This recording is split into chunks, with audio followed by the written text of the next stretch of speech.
will be mentioned in the chat box. Type name and institution as they should appear on your certificate. Thank you.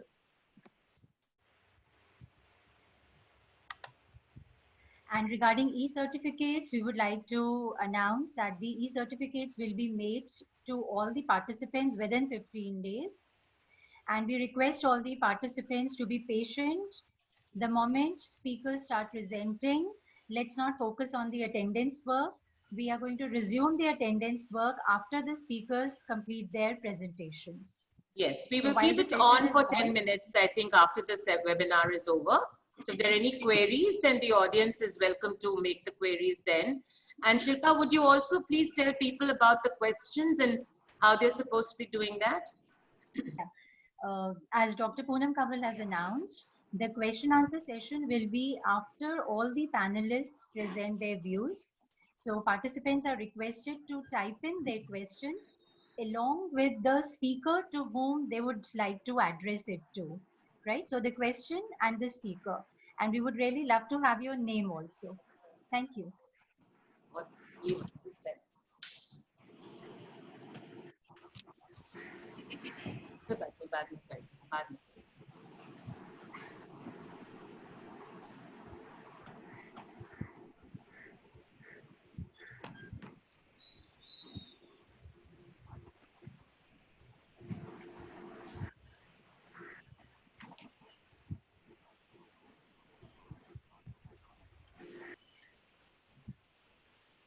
So I think it's 6 minutes past 10, and since Cleo especially it's night for her, we should start and not keep her up for so long. We can keep admitting people as they join. Yeah. So I'm going to start. Yeah. Today's webinar is on non-traditional security challenges that nations face. The issue of threat and security has expanded in recent years. Now our focus is not merely on military security, but also on challenges that human beings face, from environmental degradation, disasters, climate change, food security, scarcity, resource depletion, hunger, diseases, poverty, and so on and so forth.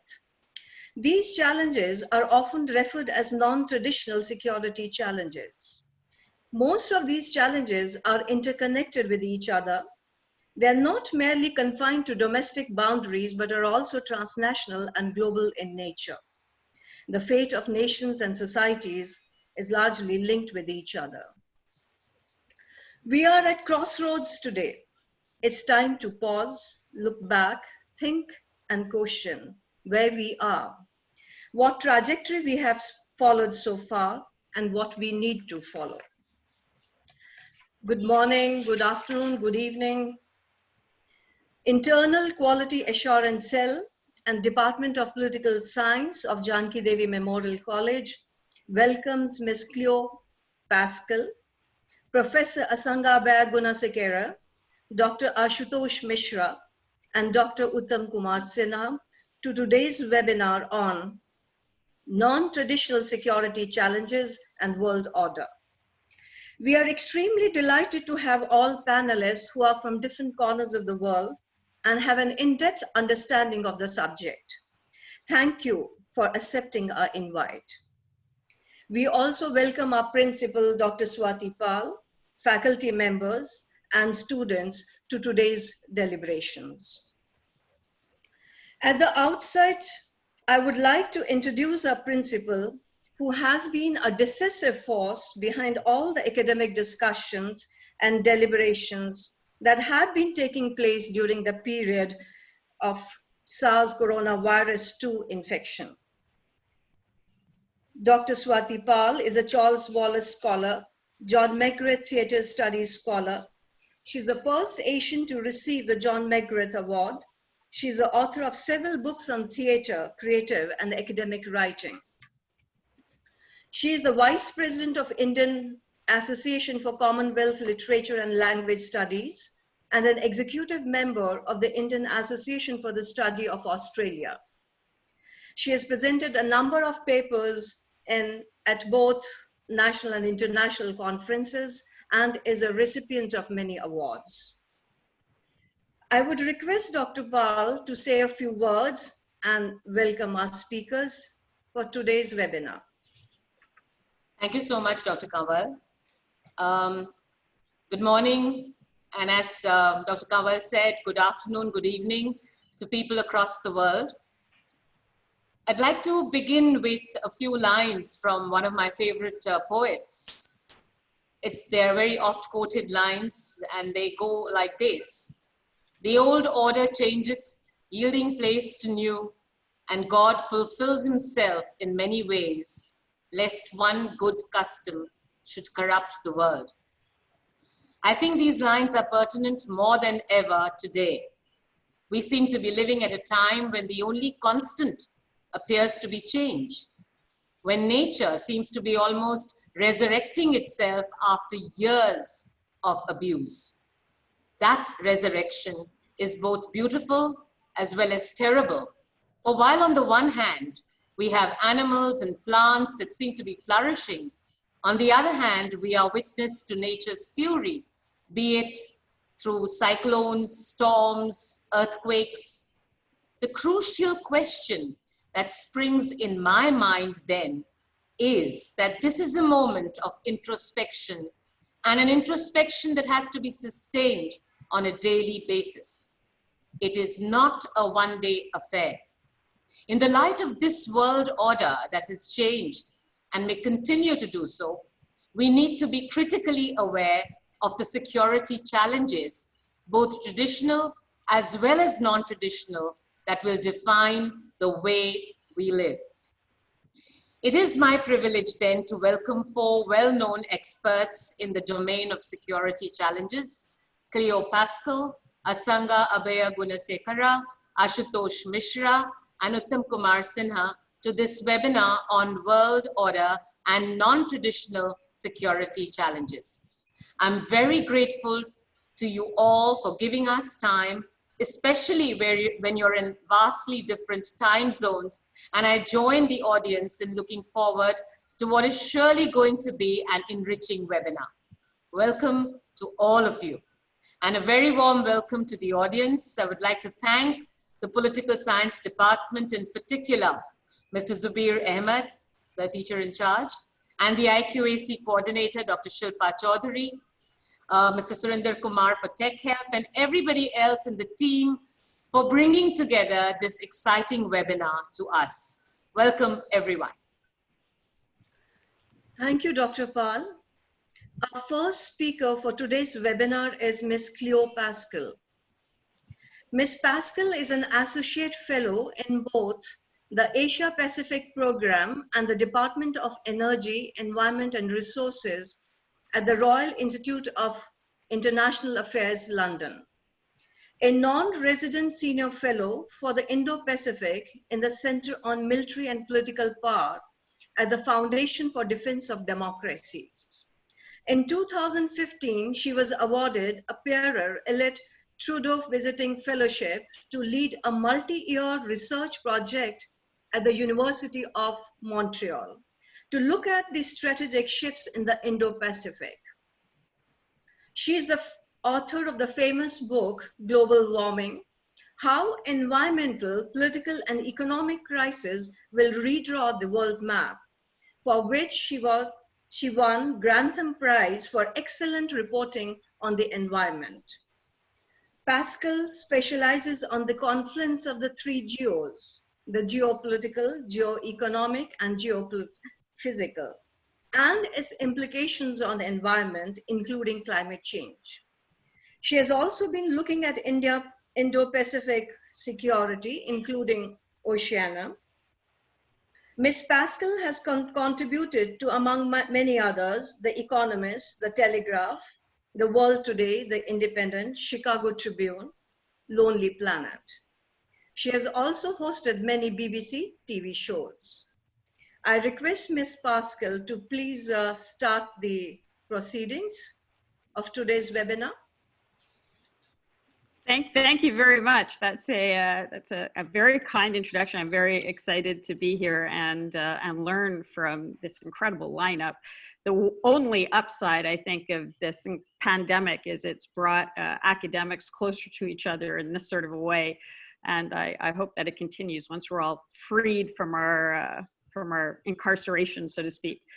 My initial non-traditional challenge will be to try to figure out if I can share my screen. I haven't done this before, so bear with me as I make this attempt, and please let me know if it actually works. Can you see my screen? Yeah. Yeah. Okay. So I'm going. Do you see just the main slide? That's what's happening. Somebody can tell me. Okay. I'm going to be speaking about the 3 geos, the geopolitical, geoeconomic, and geophysical change in a time of COVID. This element, this geophysical change terminology is what's more traditionally, I'd say, known as non-traditional threats. I use this term. Yeah, please. Sorry to interrupt you, Ms. Bhaskar. Can you please do the slideshow so that the slides will be bigger? Yeah, I'm trying. I'm clicking that button and it's not seem to be working. So I'm not quite sure what to do about that. If anybody, yeah, I'm clicking slideshow and it's not really happening, but I can make this slide. Slideshow is the upper hand, the 6th or 7th column, I think.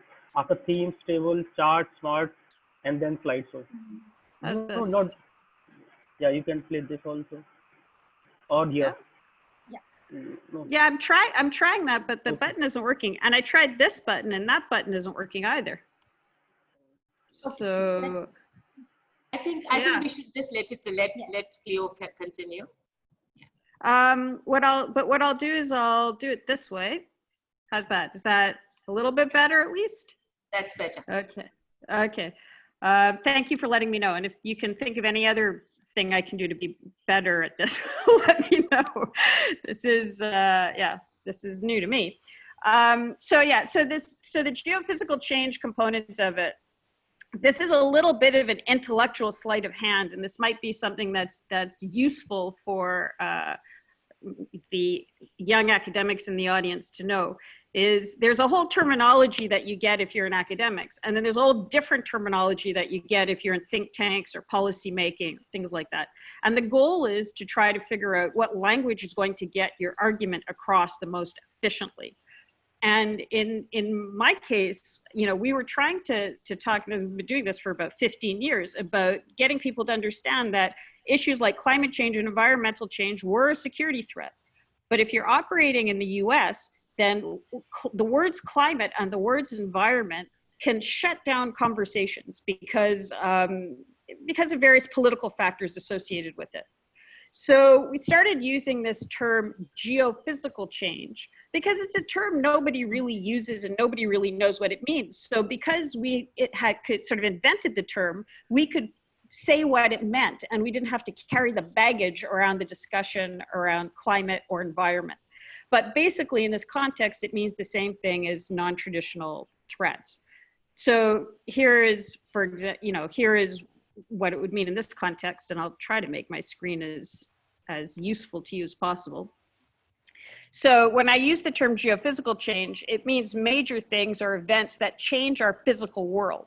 So that could be environmental change, urbanization, demographic shifts, pandemics, anything like that. And it's linked to and it overlaps with geopolitical and geoeconomic change. And you can see this very well in India. India is being hit so hard. You know, you've got the COVID-19 pandemic, the cyclone, locusts, all coming together at once.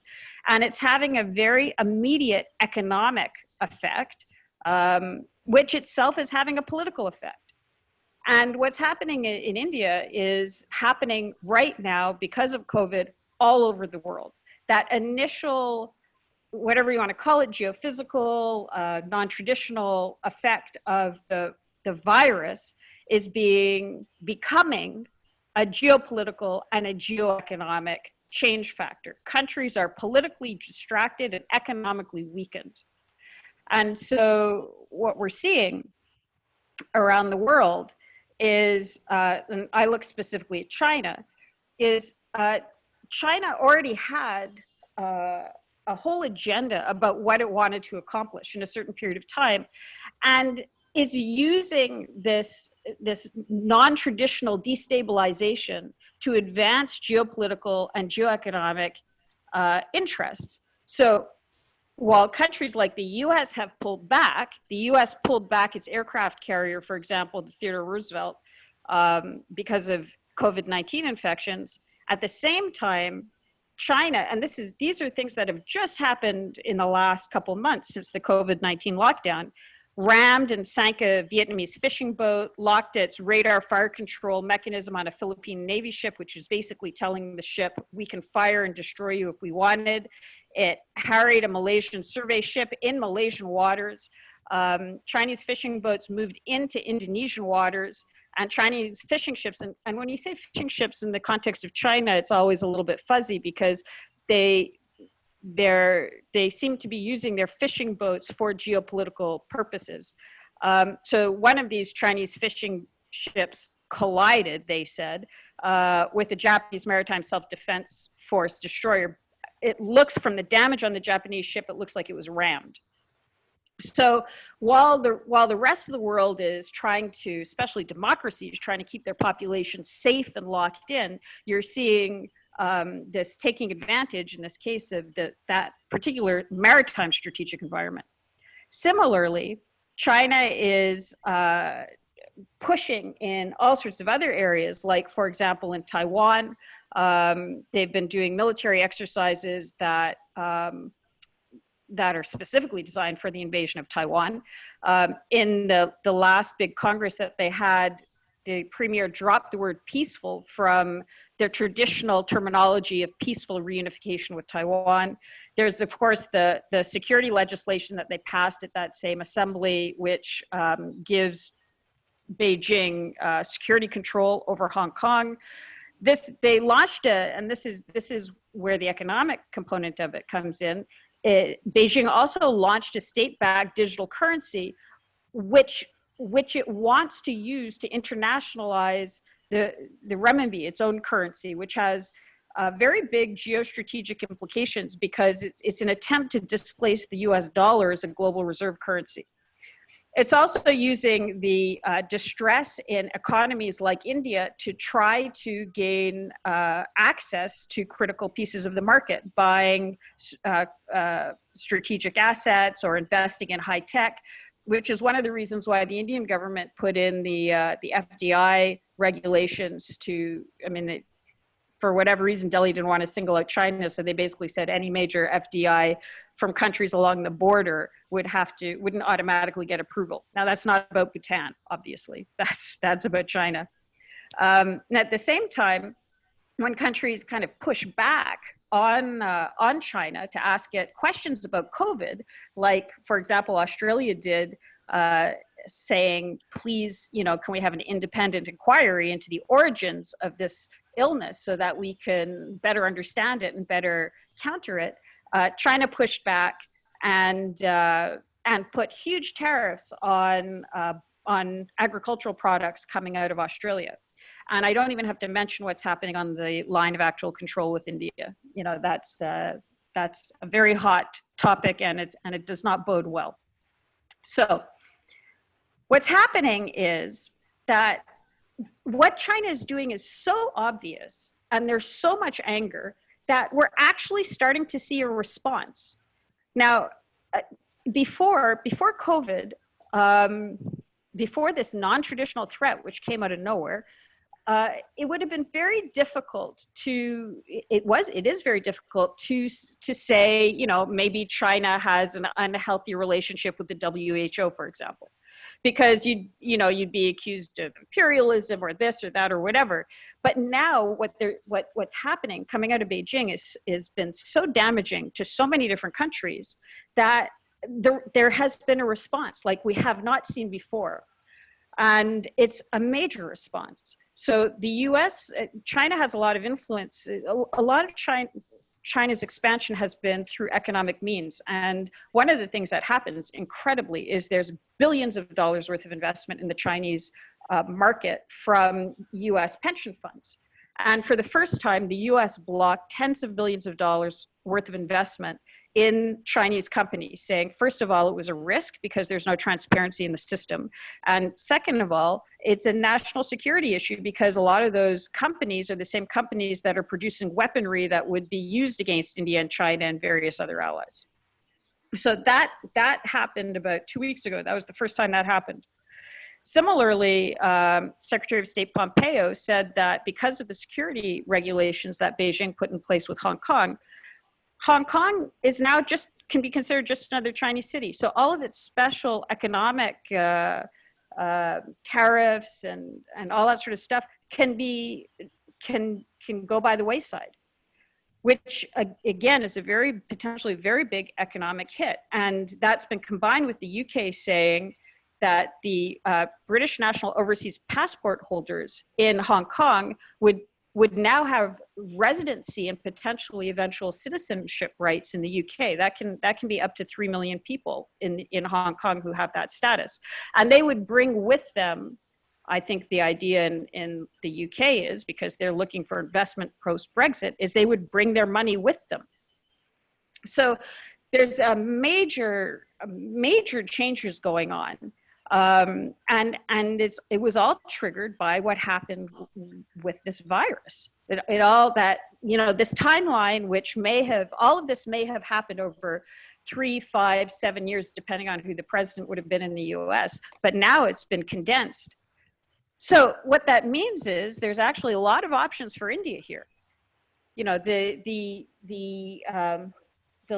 In many different sectors. So for example, the G7 was supposed to be meeting in the US this summer.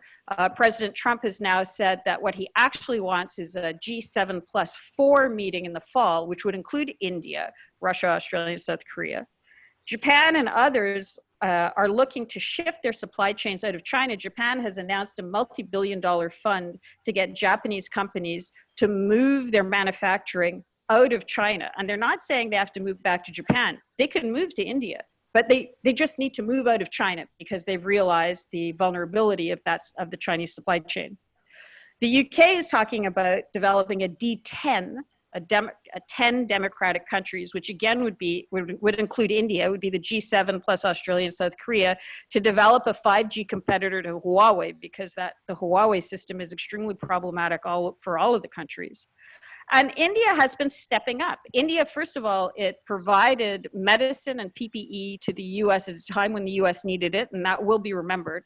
And also, India is buying some of that Australian barley that China put an 80% tariff on. And I think today there's going to be a virtual meeting between Prime Minister Modi and Prime Minister Morrison of Australia. The experts on the panel, the Australian experts on the panel, will know more about this than I do, which will include potential defense cooperation. Now, there are problems, like, for example, India has bought a lot of different defense platforms, and a big problem is around the S-400 Russian missile defense system, which makes it very high tech to have high-tech cooperation with the US if that system goes through. But in many, many other areas, and perhaps this deal won't go through, in many, many other areas, the opportunities for India are unique at this moment. So India is getting hammered hard, everybody else is getting hammered hard, but everybody is also looking to restructure economically and strategically in a way that they weren't before. People are reaching out, nations are reaching out to try to figure out how can the reassembly happen to isolate the origin of this non-traditional threat, which has done so much damage across the world. So the question is, all three geos are changing quite fast, and will India be shaped by the changes, or will it shape them? Thank you. Yeah, thank you, Dr. Pascal, for providing a holistic view and focusing on the confluence between the three geos and explaining the politics concerning these issues. Thank you so much. I invite a second speaker, Professor Asanga Gunasekera. Professor Asanga is an international security and geopolitics analyst. He is the founding curator of the Global Shapers, Colombo Hub, and the Global Dignity Country Chair for Sri Lanka. In 2012, he established Diri Savya Foundation, a non-governmental organization in Sri Lanka, which operates several initiatives, including a powerful global anti-corruption website, Dignity for School Children, and the Millennium Project Foresight Initiative. He is the author of Sri Lanka at Crossroads. He writes for Observer Research Foundation, Hudson Institute, and South Asia Journal.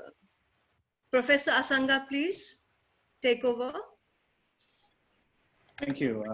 Thank you so much. Let me thank the organizers for this timely discussion. And I can agree with most of the things what Cleo has mentioned. And specifically looking at my perspective will be from a Sri Lankan perspective, looking at the non-traditional security as well as the geopolitics area. What Sri Lanka has gone through, if you look at from the last year's Easter Sunday bombing, which killed so many innocent civilians, the threat which is coming from extremism, and also the 30-year protracted war which Sri Lanka has gone through. And many of the challenges that Sri Lanka is now facing, from non-traditional security issues, from health sector, the dengue epidemic which has killed 22 Sri Lankans already, and also the climate change issues that are affecting the island nation are significant. The food security issue, and also the droughts which is in the country, serious issues. So we are facing. Amidst of that, we are facing the geopolitics of China. I call it the triple sphere of influence, which is affecting the Sri Lankan foreign policy, which is the Chinese influence, the US and the Indian balancing its foreign policy. Now let me begin straight away getting to the point on how I sort of see the Chinese activities, the influence in outside. I believe that I can agree with Kishore Mehbubani's new work, which is Has China Won?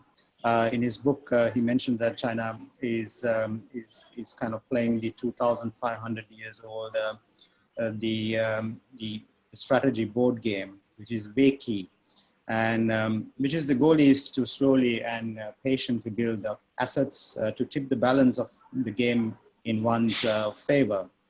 The emphasis is on long-term strategy, not short-term gains. If you look at the Hambantota port, is also on a long-term strategy. Many Indian scholars as well as Western scholars have discussed about the port of Hambantota. But if you look at the contested areas of China, all four areas are in Asia right now.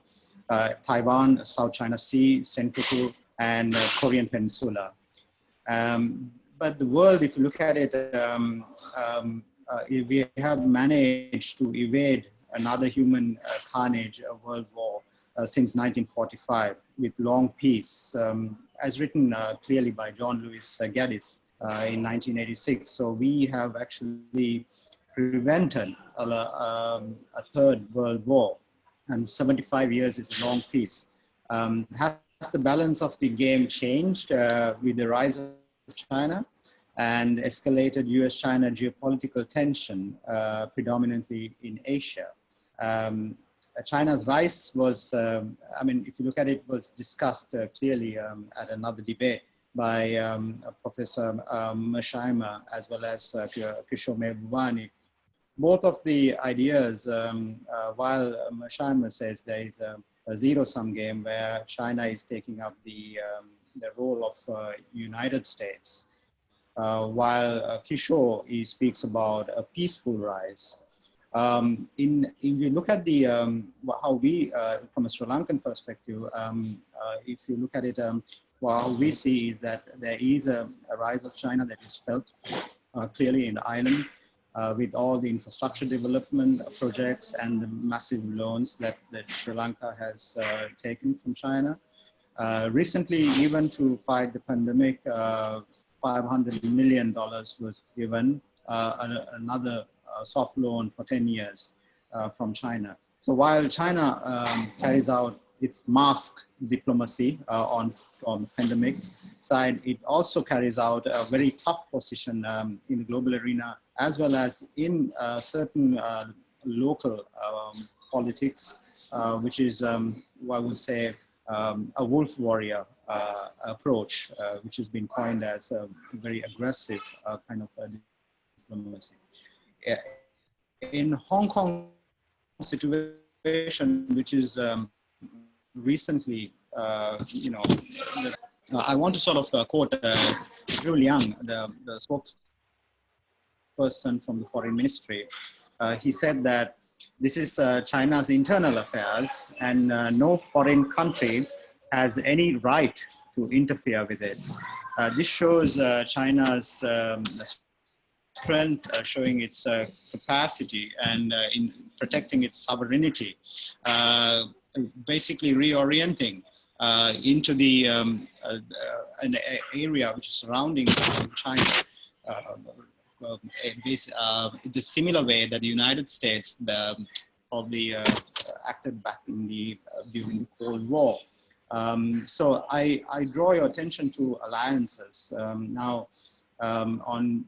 Basically, there was much alliances during the Cold War time, so there will be alliances which will be coming up in the next decade. Quad Plus, if you look at, focusing on Indo-Pacific, the pandemic issue, the Quad Plus.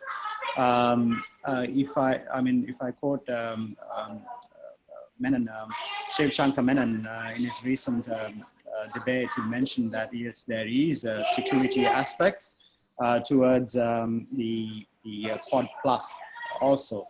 All these alliances, if you look at it, they would create many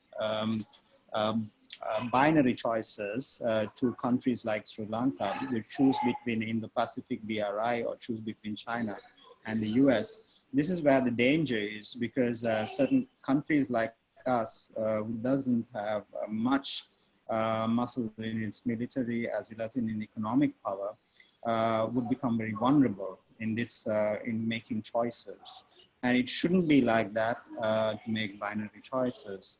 If you look at the foreign policy of President Mahinda Rajapaksa back in 2005, his vision was non-aligned, neutral foreign policy, which is continued by his brother Gotabaya Rajapaksa, equidistant, neutral, non-aligned foreign policy. So in here, non-aligned, basically the principle of non-aligned India, Sri Lanka, which were founding members discussed. We're here in Sri Lankan perspective, we are talking about neutrality in here and being neutral. But how could we be neutral with the midst of the economic tie-ups with China, as well as the pressure that has been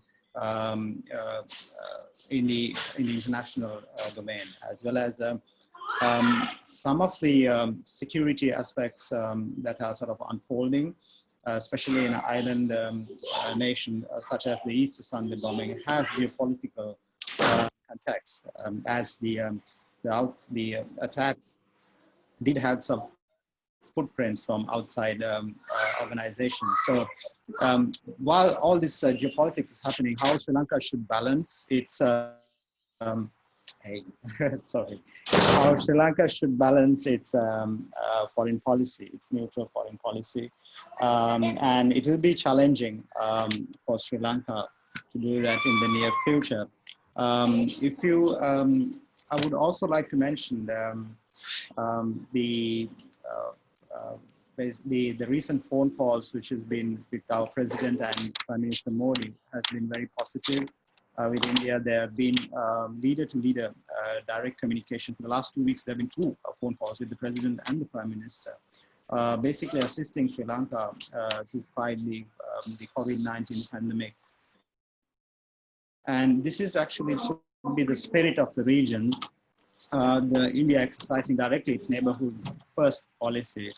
And we see a strong bilateral relationship, which needs to be further strengthened, and strategic dialogue between India and Sri Lanka, which actually not much of strategic dialogue has happened in track 2. But at the track 1 level, yes, there has been some discussions on security mainly. The growing security threat within the vicinity of Sri Lanka, the Indian Ocean, is a serious concern. And so we would have to sort of look into those issues in a very serious manner. I would also like to mention the strategic footprint of China in the region is growing. As you can, there was a recent report by Brookings India, a very important report that was, it clearly highlights the economic footprint and the growth, which is the China does much more trade in the region than India. And there, I would like to draw to Mersheimer's thinking, where economic interest, would it follow the security, would it transform into security realm? And there I sort of draw, I mean, there is a caution, so you have to sort of bring in and a warning on whether economic interests, would it sort of follow to security interests. On the, you mentioned, Cleo mentioned on the Huawei issue, which is in the global arena, the alliances that was created. I think alliances is necessary, even in this part of the region. If you look at Maldives have already subscribed to Huawei, and Sri Lanka, the proposal is already, it is sitting there at the Ministry of Telecommunications from Huawei. So from projects like this, national security, is there a national security perspective that needs to be considered? We don't need to fear China. I think the Chinese, although we can accept assistance, like I would like to quote Prime Minister Lee Hsien Loong, who mentioned at the Shangri-La dialogue that let us evaluate China. If you go on, keep in a balanced perspective, because if you keep on evaluating each product, you have to evaluate all the other products also.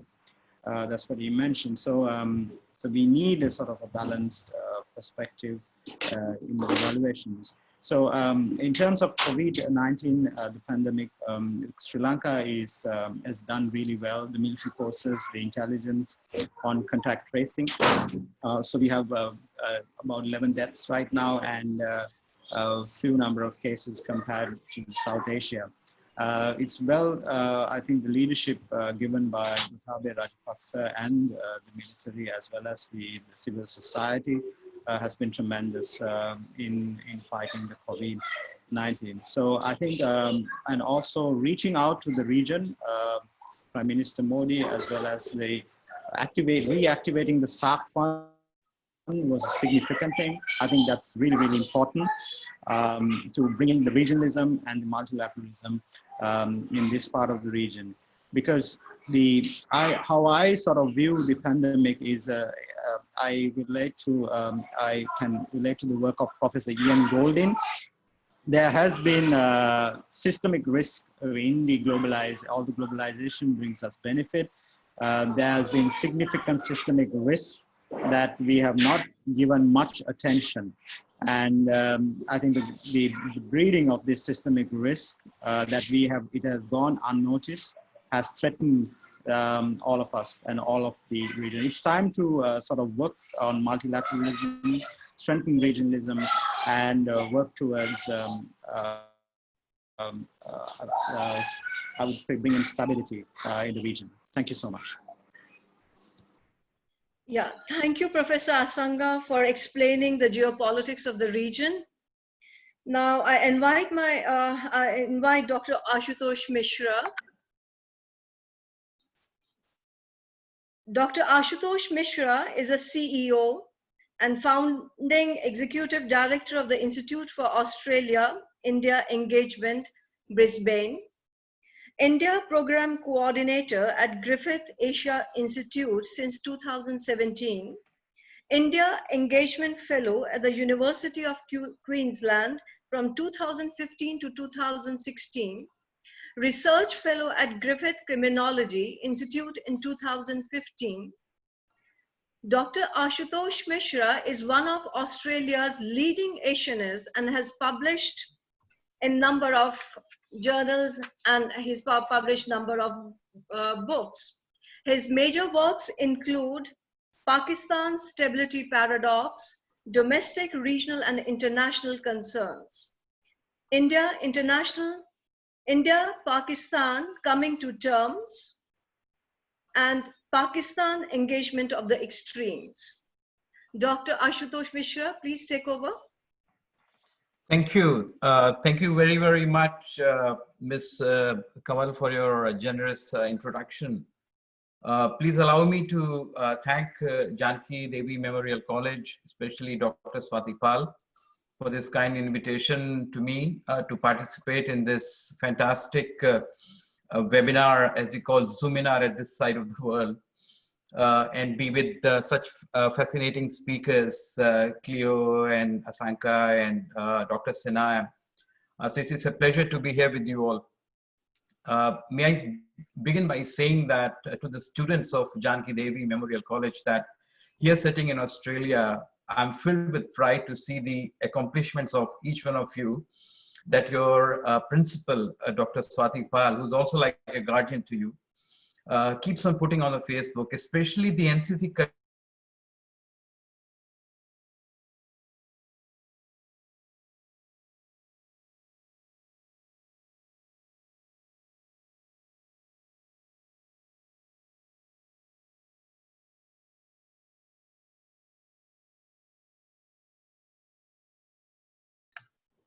Ashutosh, you have to unmute yourself.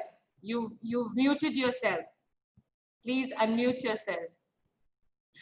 This is the problem. The challenge Can you hear me now? Can you hear me now? Modes of communication. Yes, can you hear me now? Okay. We lost you when you began talking about the NCC.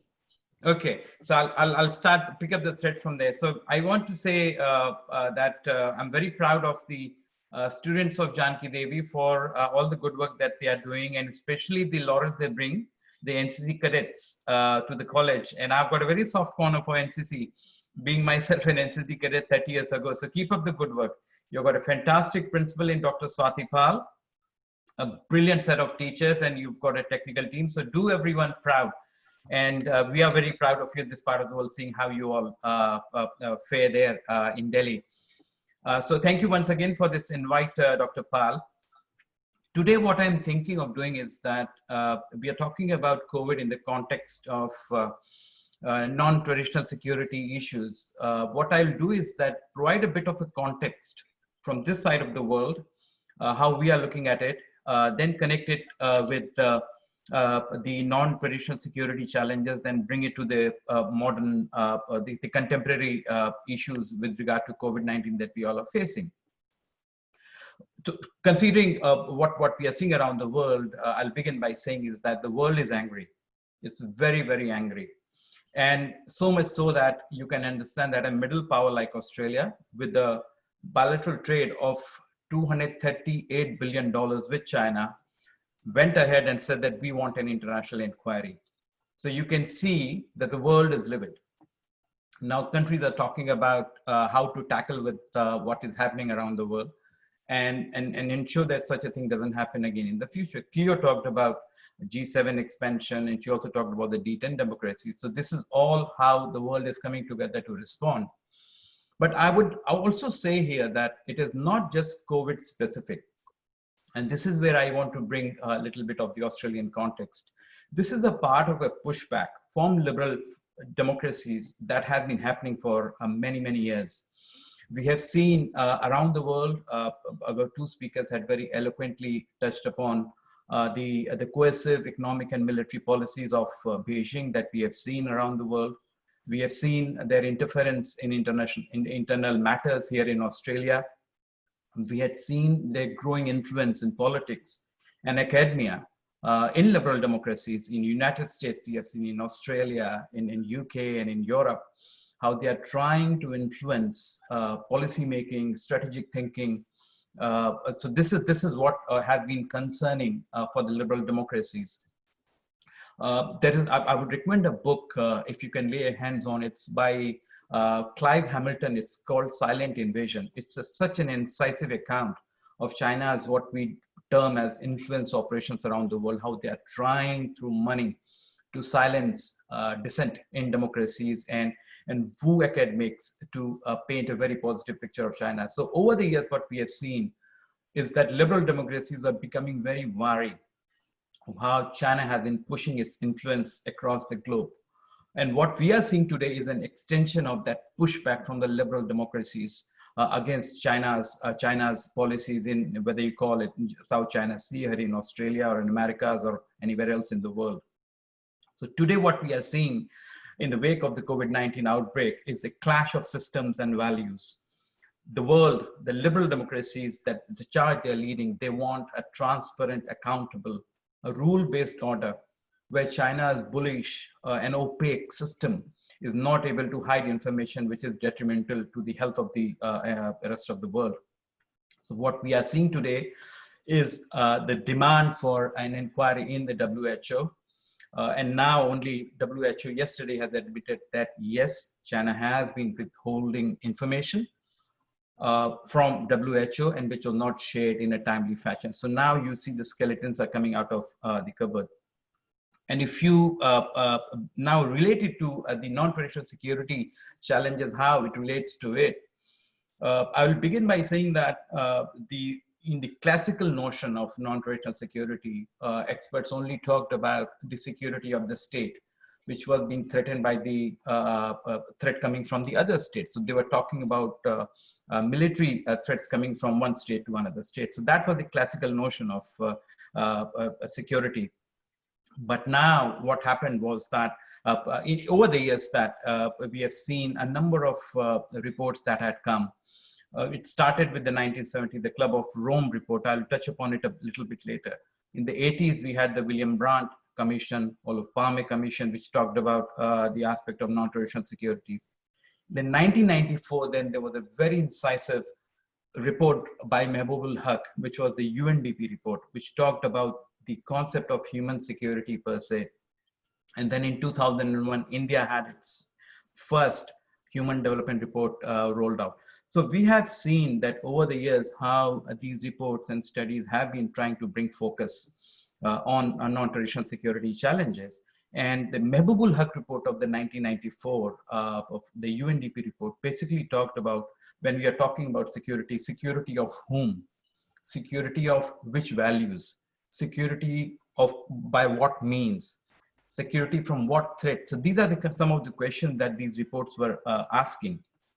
So you will see that there has always been attention given to non-traditional security issues over the past several decades. Reports talked about human development. 1990 onwards, there was more focus. Why? Because we had seen balkanization. We had seen the dissolution of Soviet Union. All these small states were born, and with those birth of new states, we saw issues like health, disease, environment, displacement of population coming to the fore. So people were realizing that the threats were getting, the states were getting threatened by these challenges which were coming from within, not coming from outside. So that is where the concept of security began to change in the 90s. But unfortunately, around the same time, what also happened was that towards the late 1990s, we saw also the rise of global terrorism. We saw the rise of Al-Qaeda. Then came September 11, and then we saw the war in Iraq. Then we have seen the war in Afghanistan, which is still unaccomplished from the US point of view.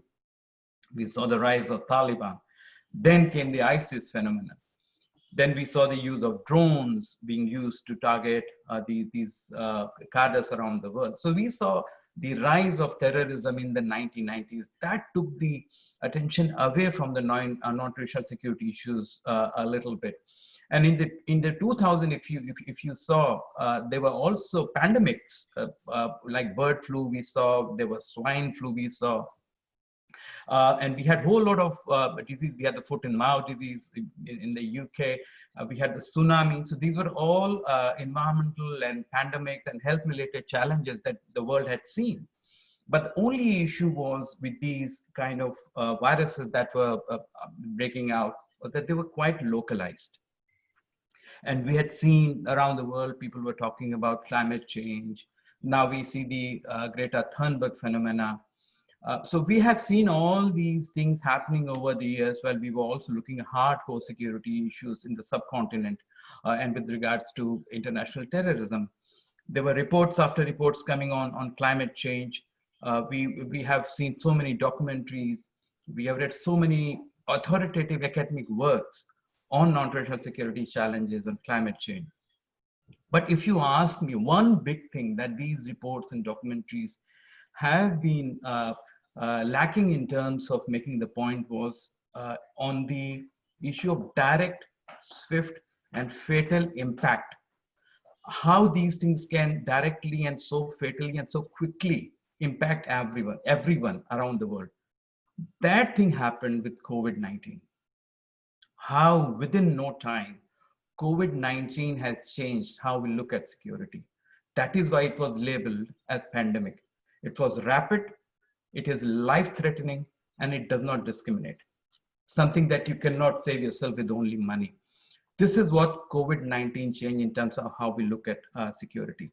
But above all, if you ask me, what COVID-19 has done is that it has established that link and dependence between haves and have-nots.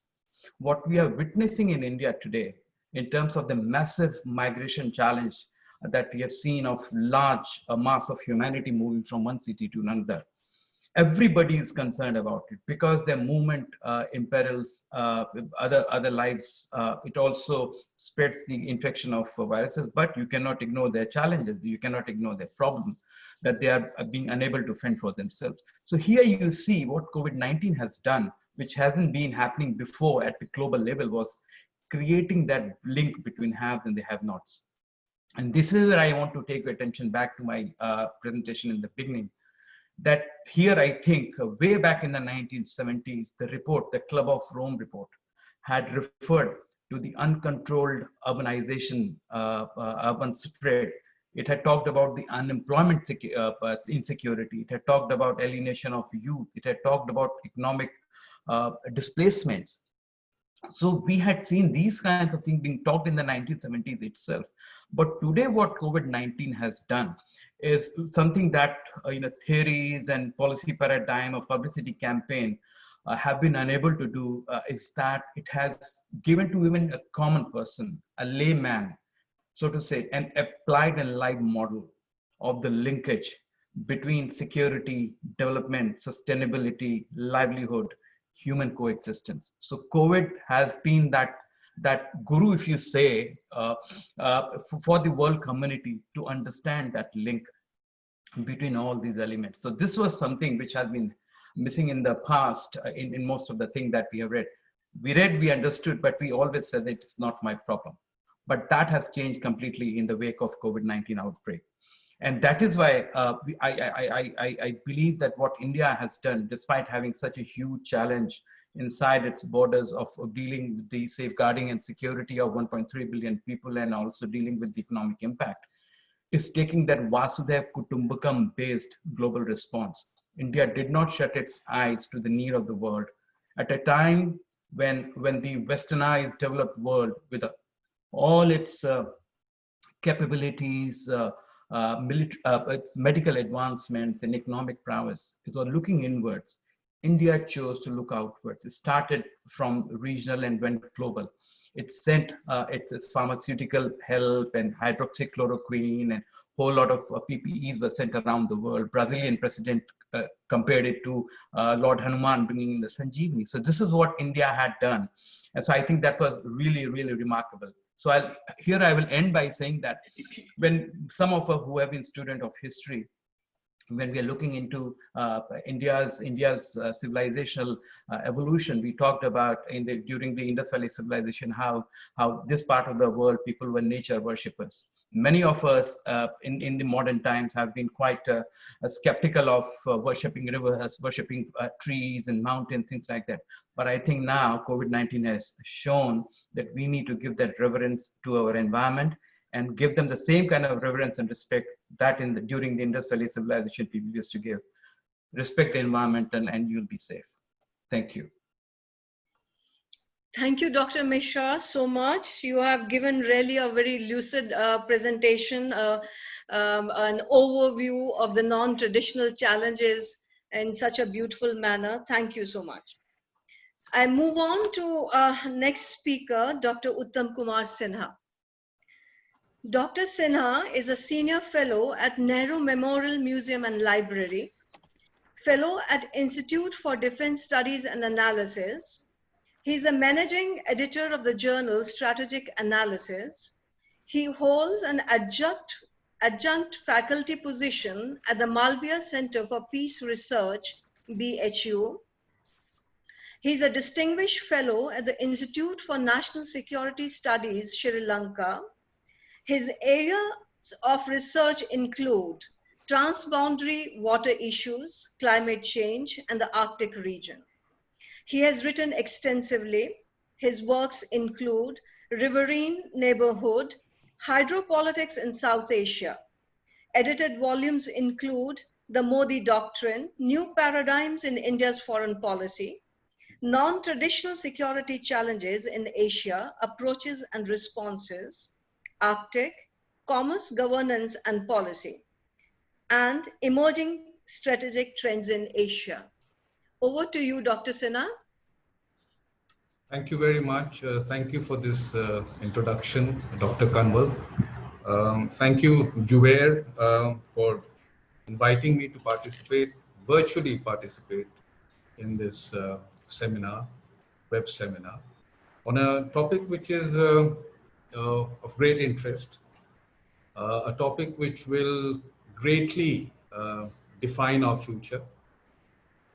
It's a topic that will make us think how to adjust to a new world, or what we describe as the new normal. We are quite familiar now, and we are living through this current crisis, which tells us fundamentally that we should take nothing as predetermined. In fact, everything now and today and in the future has to be seen as complexity, which allows for convergence of ideas, which allows for convergence of fresh and new thinking, innovative in many ways.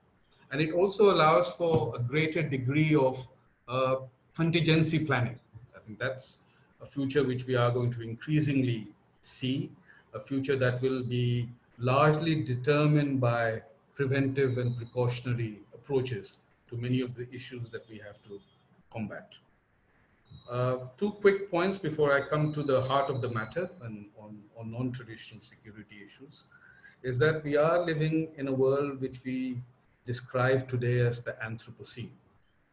And I think this is something that we have to increasingly conceptualize in the way we look at the world. We have to bring in the Anthropocene into our policymaking exercises. The Anthropocene relates to the human action on the systems around us. Systems can be artificially created. System can also be the natural system around us. And I think this linkage, the impact of human on the natural system and the kind of impact it has overall from a socio-political context, is an important element of an outlook that we should have in the world of today. We are also living in a world where we're quite intertwined and interdependent. Geography has shrunk. Physical distances are no more today. A sneeze in Wuhan has created a crisis around the world. So I think fundamentally the way we look at the world today, fundamentally the way we understand geography today, will completely be reshaped, especially when we look at these critical, human-centered issues that impact globally, entirely the world around us. I think what COVID has done is brought in a severe global, not just economic disruption, but socio-economic disruptions. And that I think is something that we'll have to understand, because economy cannot be delinked from the human struggle or from the sociological upheavals that happen around the world. And I think this linkage would always be important now, to link economy to the humans, just as we are now starting to link humans to our larger understanding of security. And one has to really understand what security means in the context of when we bring in the human into the center of security understanding. You see, largely security has been seen through a very narrow, state-centric, state-framed approach, which has been very exclusive in its orientation, which has been very hierarchical in the way one defines and sets security issues. But when you start drawing in the human into the center of security, it breaks those very traditional conceptualization of security. It becomes far more exclusive. It becomes far more interdisciplinary. There is no hierarchy. Of course, you have to prioritize issues, but there is no hierarchy there. Everything is a security issue, and everything gets quite linked to each other. And I think this linkage of security, rather than say that this is traditional security and that is non-traditional security, it's important to understand the connect between various issues that is going to define security in the future. Two ways of looking at it. And there's an interesting act in King Lear, those who have read it. King Lear asks the blind Duke of Gloucester how he sees the world. The blind Duke of Gloucester says, with feeling. And I think that's an important element when we look at the security discourse in the world today. I think security traditionally was far more clinical in its approach. Some can say rather ruthless. It was military-centric, it was territorial dominated, and therefore it had its own space of thinking. But when you look at security with feeling, to cite Duke of Gloucester, I think the whole context and the whole narrative changes.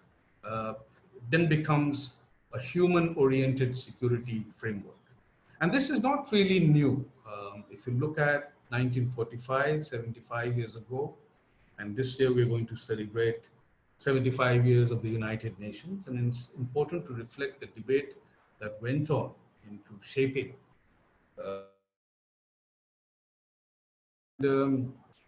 If you see the debates during that time, human security was thought about even in 1945. So it's not a new theme. It's not really a new way of looking at security, because a complete, comprehensive, and holistic security would require not only the protection of the territory, but also the protection of the human within that territory. And therefore, the human security has always been embedded in the larger security framework. And therefore, to segregate the traditional and the non-traditional, I would assume, is far more academic today. It makes sense to categorize and to make differences when you are looking at it academically, because you have to structure courses, you have to frame syllabus, etc. But on the ground, the reality is that there is no non-traditional and there is no traditional security. There are many securities. That's what we have to understand.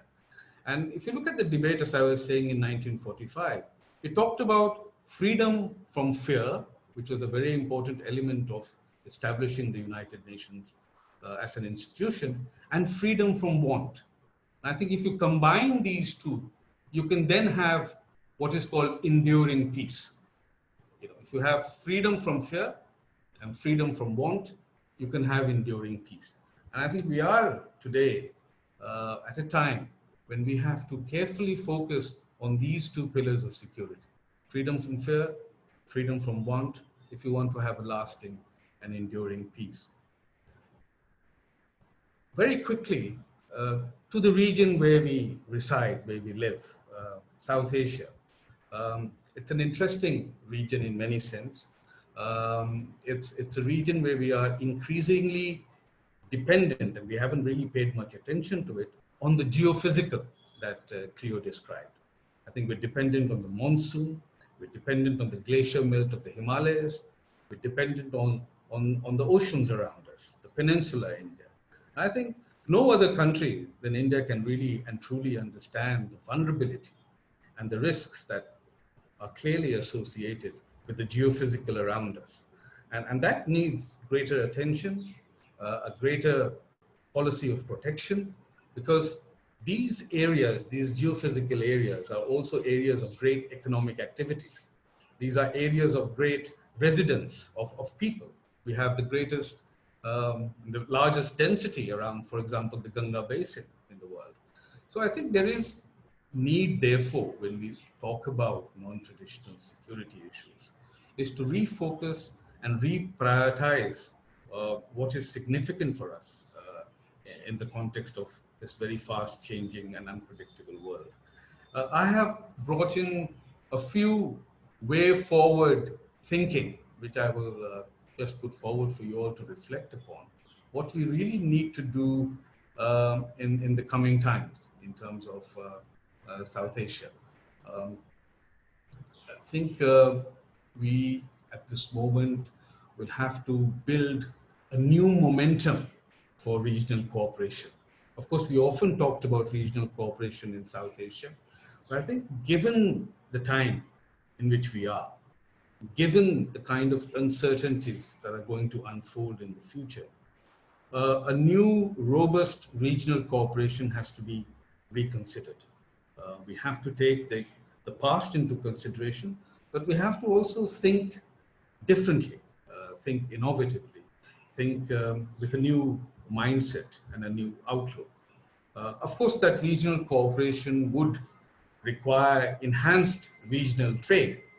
It will also require considerable green investment to achieving the sustainable development goals that we have set ourselves to achieve. We have to not only sustain the natural system around us, but we have to improve livelihoods. And that's now a very critical part of regional cooperation. We always talked about regional cooperation in sense of protected peace, where we emphasized a lot on the military, on territorial protection, on not giving an inch of territory, sharpening our borders. That was the kind of protected peace in which we lived, the way security was defined. The future is not going to be about protected peace. Of course, it will remain to a certain extent, but we have to look at a more functional peace, in which we have to look at achieving our SDGs, we have to look at improving our livelihood. And I think moving toward a more functional peace is, I think, an aspiration of this region. And it's an aspiration of many of the leaders in South Asia, led by our government as being a critical player, as being a dominant player in the region. India has to lead this in many ways. And I think some of the articulation, policy articulation in the last 10 years and more so in the last 6 years has been towards the neighborhood first principle, to think about neighborhood as oneness, as together, living in times of vulnerability and risk. And that's an important policy initiative. India being the first responder to many of the tragic events that might unfold linked to climate change is an important action of a regional leader, I think. Being a dominant player is not really what it means to be a domineering player. India is a dominant actor, and it has to bring in a great deal of thinking into the region. We have to, therefore, also bring in a set of new knowledge forums where science and policy come together at many levels. That is also quite important to understand. We have often kept science in the domains of the labs, and we only, once the results are out, we sort of glorify scientific evidences. But now I think we have to be prepared for incorporating these evidences into our policy planning. And therefore, knowledge forums and science dialogues are important to understanding health and environmental issues. And that can really, catalyze regional attention and cooperation in South Asia. The third point would be, if you look forward, if you look ahead, is to strengthen regional connectivity through transport, communication, and market linkages. A lot has been happening, but a lot needs to be done. And I mean within South Asia, between Nepal, India, between India, Bangladesh. The Northeast comes in as a very critical space for us in developing these communication transport. And the rivers will play a very important part in transporting communication, especially the navigational abilities of these rivers to connect Nepal to India and India to Bangladesh. It will bring in trade, greater investment, and there'll be a robust market linkage. The fourth and final point, I think, will be to create regional funds, and that's where money comes in.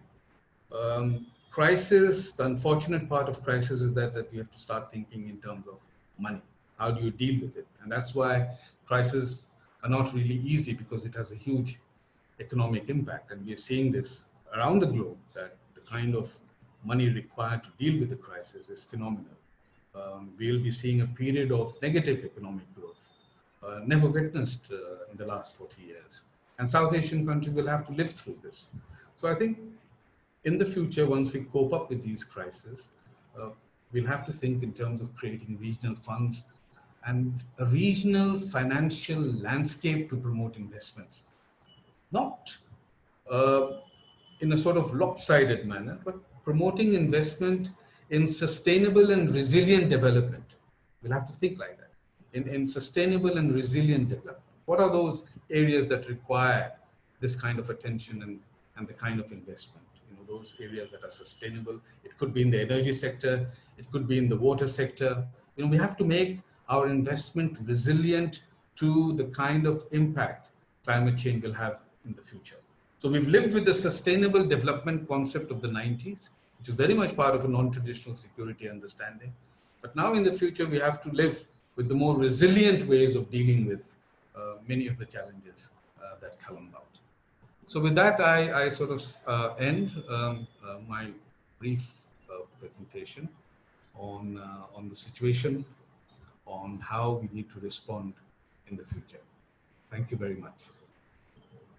Thank you, Dr. Sinha, for explaining the whole notion of traditional and non-traditional security issues and how we need to understand in a holistic manner.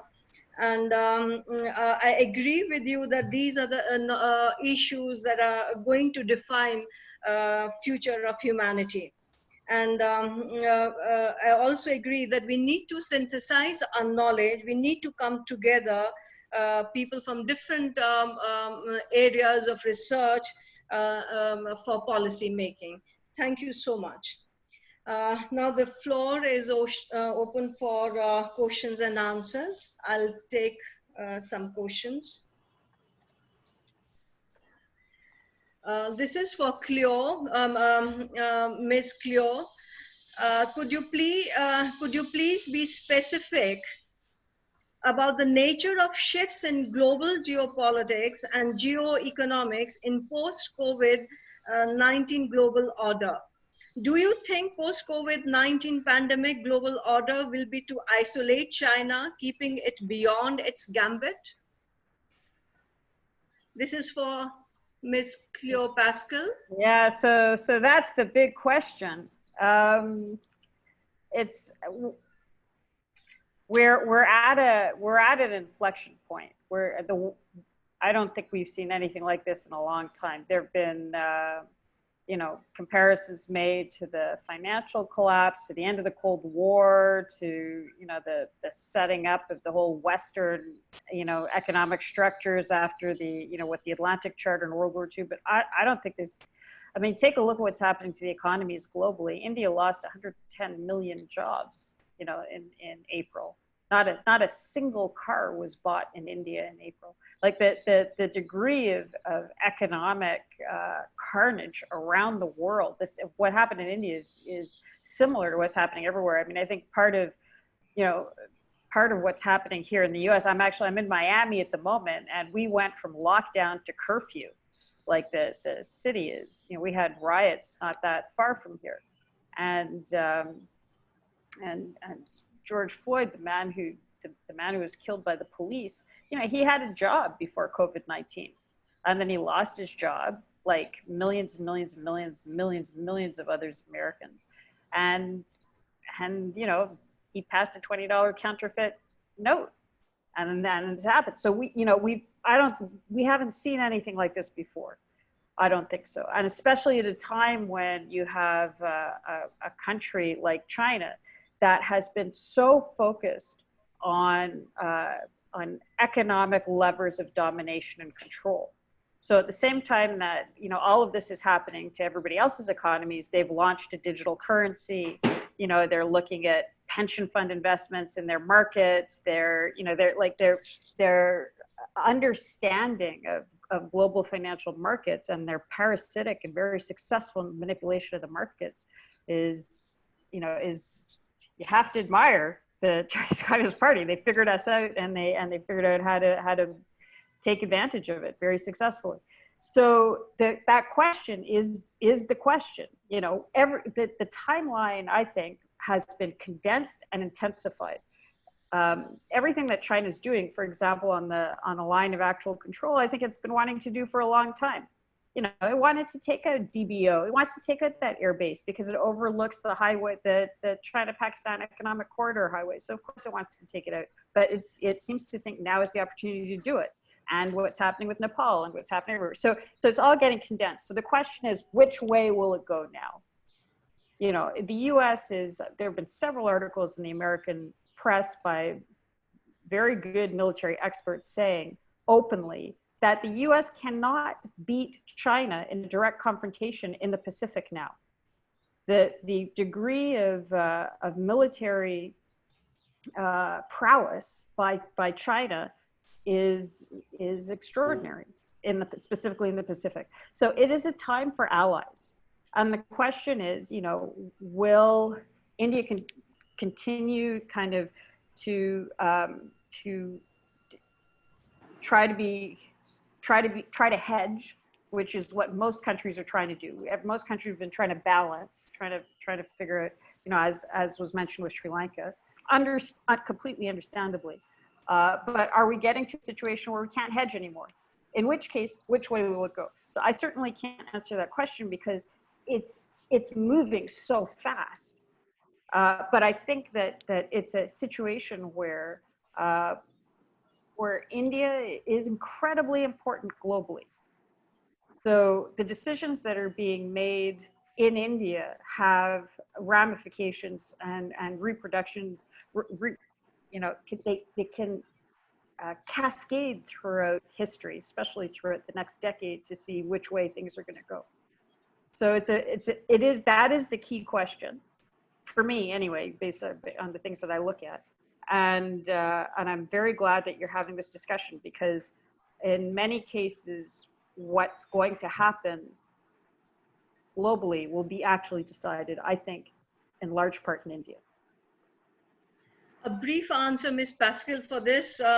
Is it possible that the virus is spread by China deliberately to become superpower, as China is least affected by the virus? Just So I'm glad you feel comfortable enough with me to put me on the spot. So I can't. I don't know what the origins of that thing are. But apart from the origins, what I am very comfortable in saying is China certainly didn't try to stop its spread initially. So it knew very early on that there was human-to-human contact. This is what just came out in the WHO leaks. You know, it was stopping internal flights out of Wuhan before it was stopping international flights. So, you know, whatever the origins of it are, and I actually think we will find out at some point. I think that there are some very brave Chinese researchers and scientists and very good people who care a lot about their compatriots, unlike their government. So, you know, I think that we will start to get more information coming out of China. So I don't know, I don't want to go into what the origins are, but the Chinese Communist Party certainly didn't stop its spread. And it was the spread that's caused all the damage. Dr. Uttam, how to increase regional cooperation when in India, our Prime Minister is talking about being self-reliant? Well, self-reliant doesn't necessarily mean that you become inward.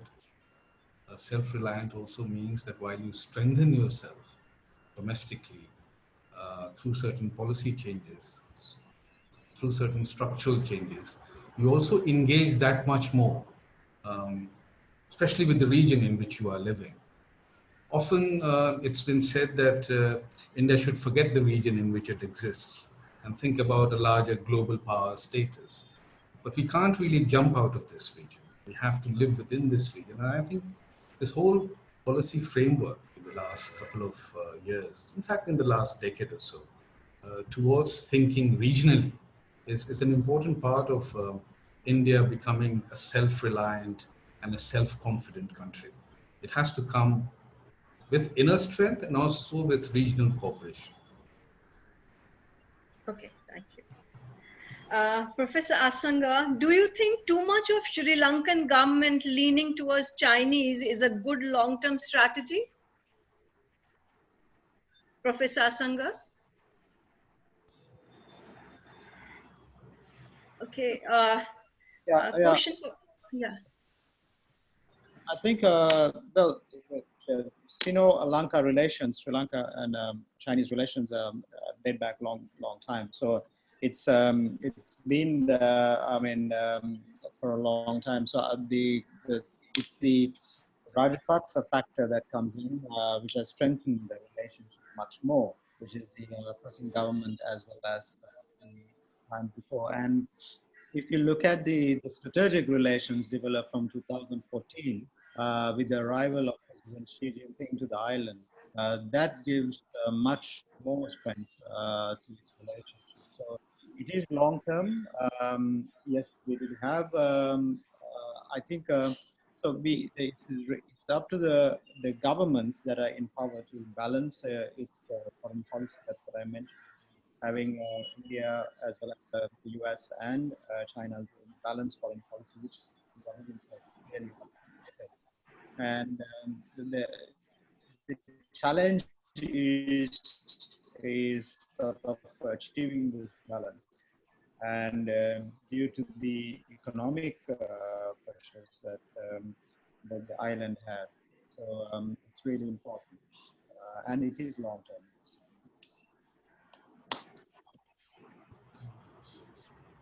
Yeah. Does it answer your question? Yeah, there's a question for Dr. Ashutosh. The possible Australia-India cooperation during, just 1 minute. Possible Australia-India cooperation to deal with the rising China in the Indian Ocean in the pandemic crisis time. Dr. Ashutosh? And yeah, thank you for the question. And I also link it with a question which has been asked in private chat box by Khushbu Sen, that the idea of globalization has been breached during the lockdown. In the anarchic world, no superpower, no super international authority to provide security to human. Even the state's government unable to provide economic security to their people. And on the other hand, changing environment and also changing security challenges. Do you think states are becoming more cooperating rather than becoming more diffusive to respond in this pandemic? It's a very good question actually, and I'll club both the questions.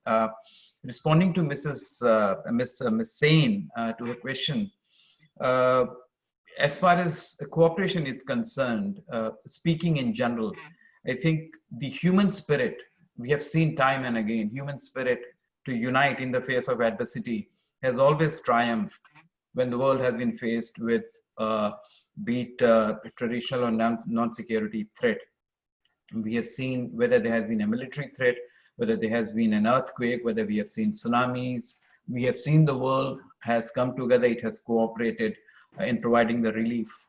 So we have seen this kind of cooperation time and again, and states have shown that kind of ability to come together, and they have put in systems over the years based on their past experience in dealing with these kinds of environmental challenges that we are witnessing more and more around the world. So we have seen that kind of cooperation taking place again and again.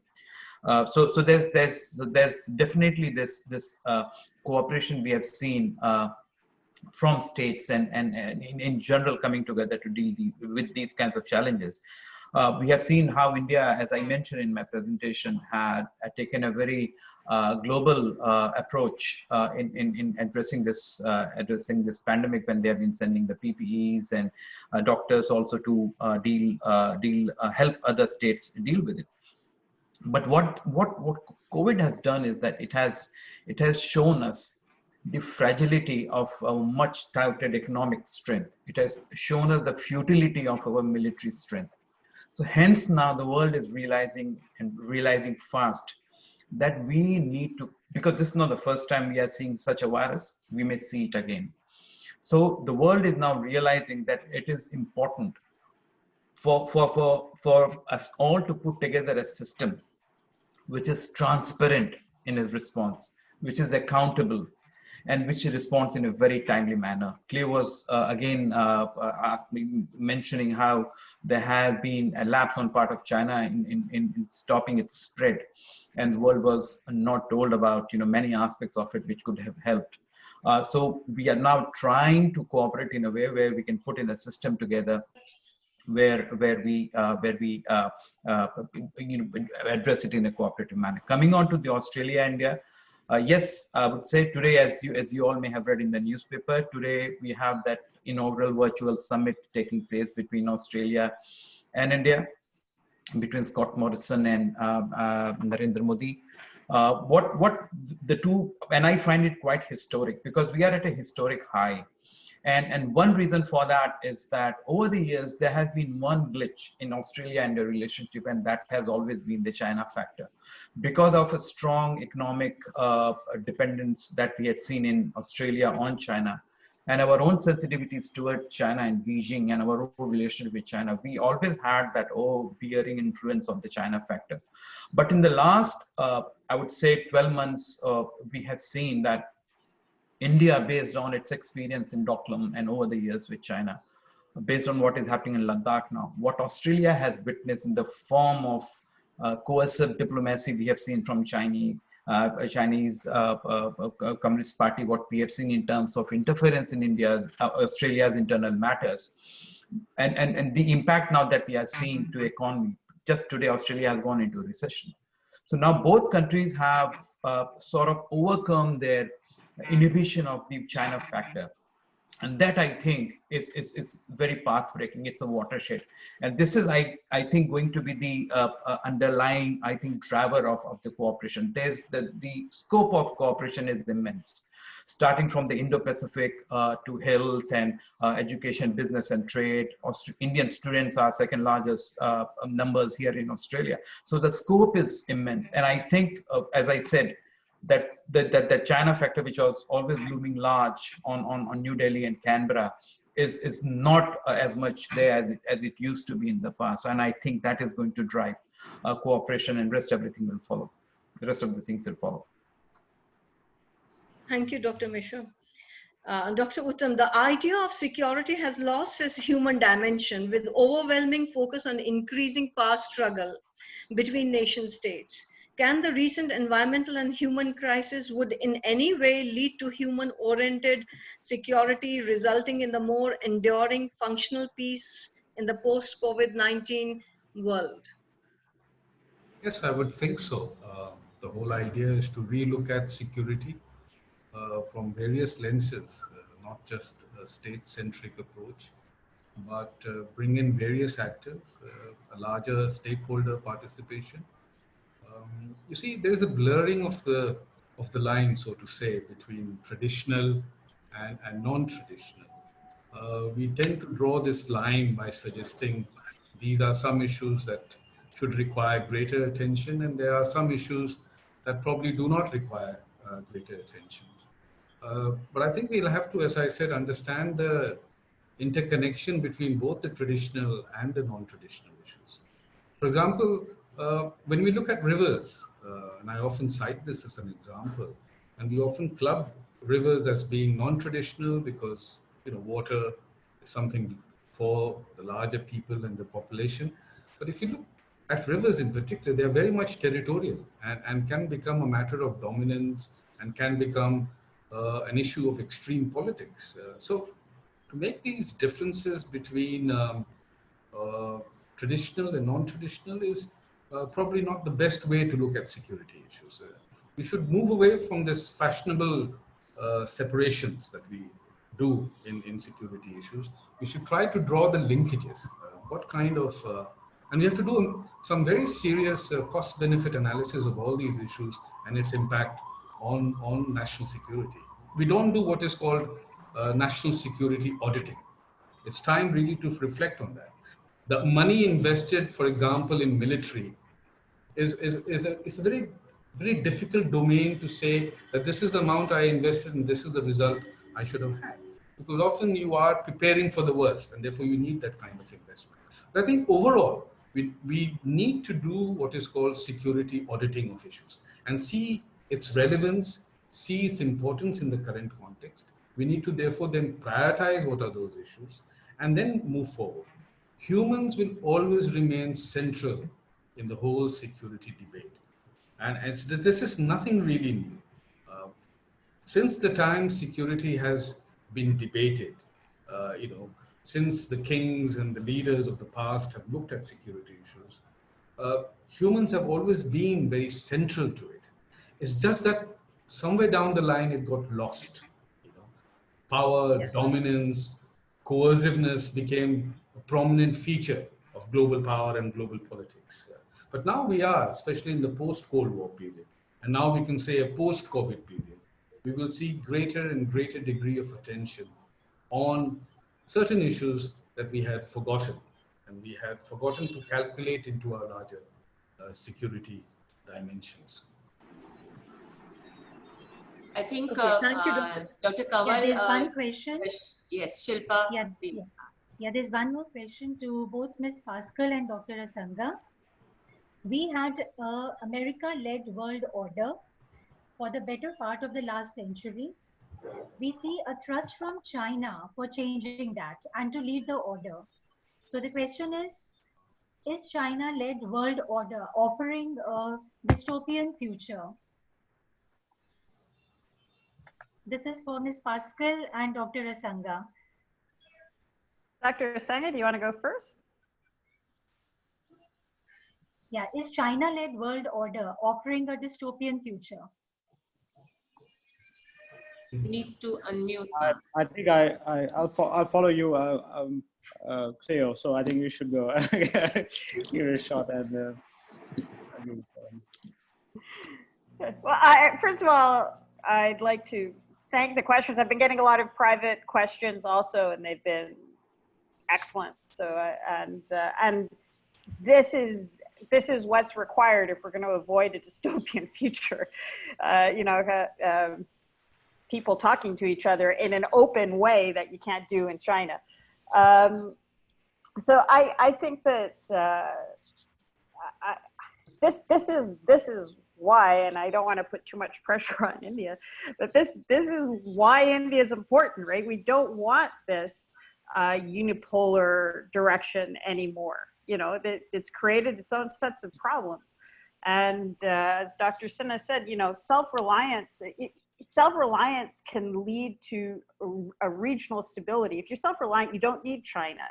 You know, you don't need US. You can create your own decisions and create your own environment domestically, regionally, which then can contribute to security in a much more wide way. I think there's absolutely no question that, you know, when China takes control of a place, it doesn't contribute to the sort of growth and dynamism and potential of individual creativity and intellectual exploration that you see in other structures, and just watch what'll happen in Hong Kong. And if China will often give two examples. They'll say you need an authoritarian government to govern 1 billion people. Well, India shows that that's not the case. And the Chinese people aren't meant for democracy. Well, Taiwan shows that's not the case. So, if you think that China is, the model for people, would you prefer to live in China or would you prefer to live in Taiwan? It shows that as a model, it's not a very good model. It's been very successful because it's been parasitic on the Western economic model, which was successful, but which had some problems in it. So this is why, there is this opening now for creating new sorts of alliances where different kinds of countries can come together, but built around fundamental understandings that they have to deliver for their populations, which is not what happens in China. So it's a very exciting moment in history. It's terrifying. It's terrible. There are a lot of people who are suffering very badly. But if there's a way of pulling it together so that we end up towards a much more stable, call it what you want, multipolar world or whatever, then that would be great. To get there, we're going to have to get through this China challenge, because the tentacles are embedded, and they're embedded in the international systems. They're keeping India out of the UN Security Council. They've created damage in the WHO. There's a lot of things that are going to have to be disaggregated. But there's a potential for it to happen. And that region, your region, India, Sri Lanka, the neighbors, is an area that could be extremely important for leading the way on this. So now it's your turn. Thank you, Dr. Pascal. Tell us how to do Dr. it. Paul, you have something? No, Asanga has to answer. He's got to answer this question too. Asanka, you're on mute. He has to unmute himself. You got to unmute yourself. Yeah. I can add to what Cleo just mentioned.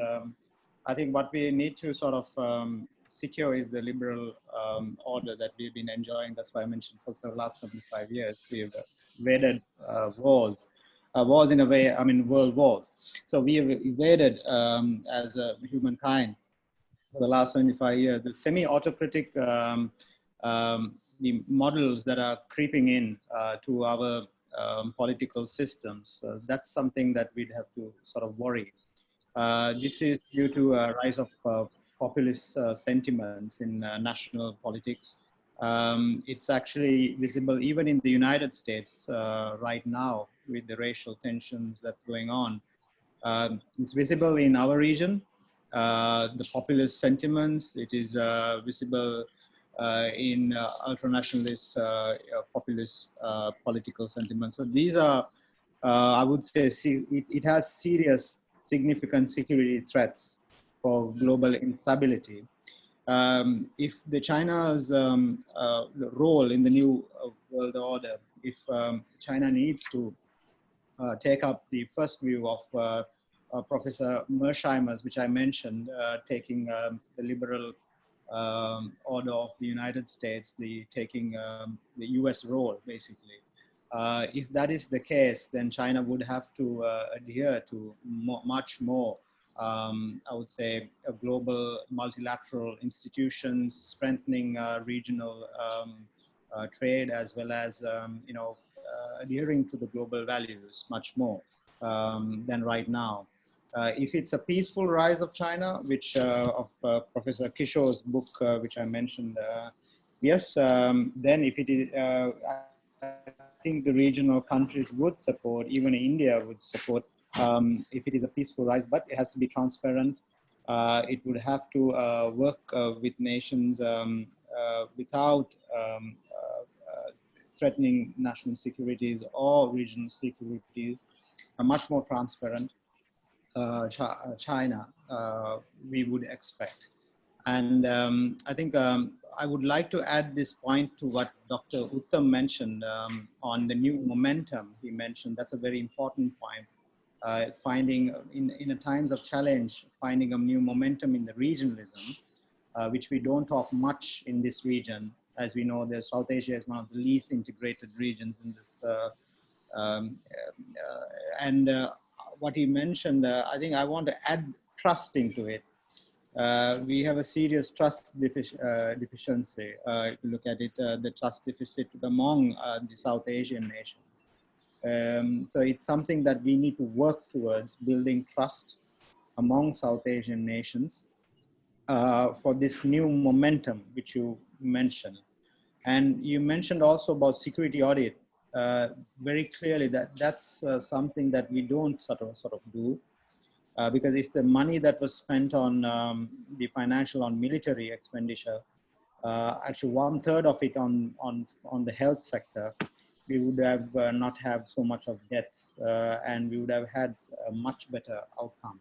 But unfortunately, I think geopolitical tensions and the things that we invest most of our time is on disputes resolution. Even on the India-China border dispute, I heard now the 3 ambassadors, which I read yesterday, the Indian ambassadors who was mentioned, Ashok Kanta is one of them.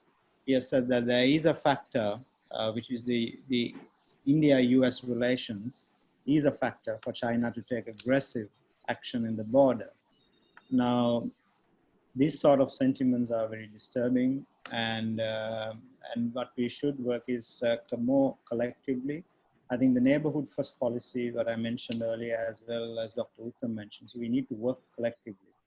And there are sentiments on this semi-autocratic model, or the populism, growing populism, so we need to sort of evade them and work towards collective vigilance. Thank you. I've been getting a lot of questions on my private chat. I know that it's almost 12 o'clock. Can we just ask the last 2 questions? 2 or 3? Yes, Swati, there are a few that have come to me yes, privately, I know. so I'll quickly I've summarize got these them. questions I as will the quickly conversation summarize. is on. Right. I'll quickly summarize them and try to answer. One Right. is from, there's one from SS Sirteja. It's saying that, has India let its own people down when it's been trying to help the world?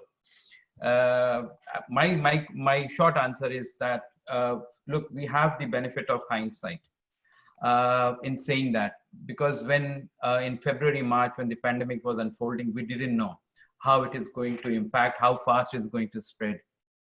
And so India had taken that call based on the medical advice it was getting, the kind of inputs were coming from around the world, that they had enough time, being the producer of pharmaceuticals. 20% of the pharmaceutical drugs around the world is produced by India. So we had that assessment that we'll be able to help the world while the growth of pandemic in India peaks around May or June. So we had that time. That's why we went around helping the world when we could.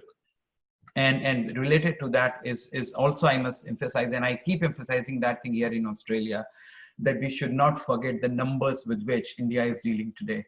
We have seen Western democracies, with much lesser number and more capacities, they have been shattered, they have been battered by COVID-19. And here you have a country of 1.3 billion people, which is trying to come to grips with all these kinds of problems at the same time. So I would say that, not to be too harsh and hard in terms of judging the government of India, is trying to do its best, as that's what I can say, trying to get that balance right. There's one from Miss Gargi Prasad, that are we going to see more and more coercion and aggression around the world, as we see in the Chinese behavior? I think we have been seeing that for many, many years, and that is why the world is coming together to fight against it. And that's why we have a call for bringing the democracies together, and we are going to challenge it. And that is why China is a little bit upset when world is uniting against that kind of coercion. Dr. Abha Jain asked that, is Australia is too connected to China? It's not going to allow the inquiry in WHO. How is it going to help bilateral relationship? China is saying that China will not allow, it's not in Chinese hand anymore, that it will not allow the pandemic investigation from taking place. And we have already seen that there is a clause in the resolution which has allowed that people and investigators can go inside China to the labs and do the inspection. So that has been a big breakthrough. And Australia, as I said, that Australia and India both have now overcome their Chinese bogey. And despite having a $238 billion bilateral trade with China, Australia has been absolutely livid. And that is why they asked for that inquiry. So don't worry about that Australia-China reliance. It's not as much as they perceive to be there. Pawan Kumar says, is liberal democracy endangered and threatened?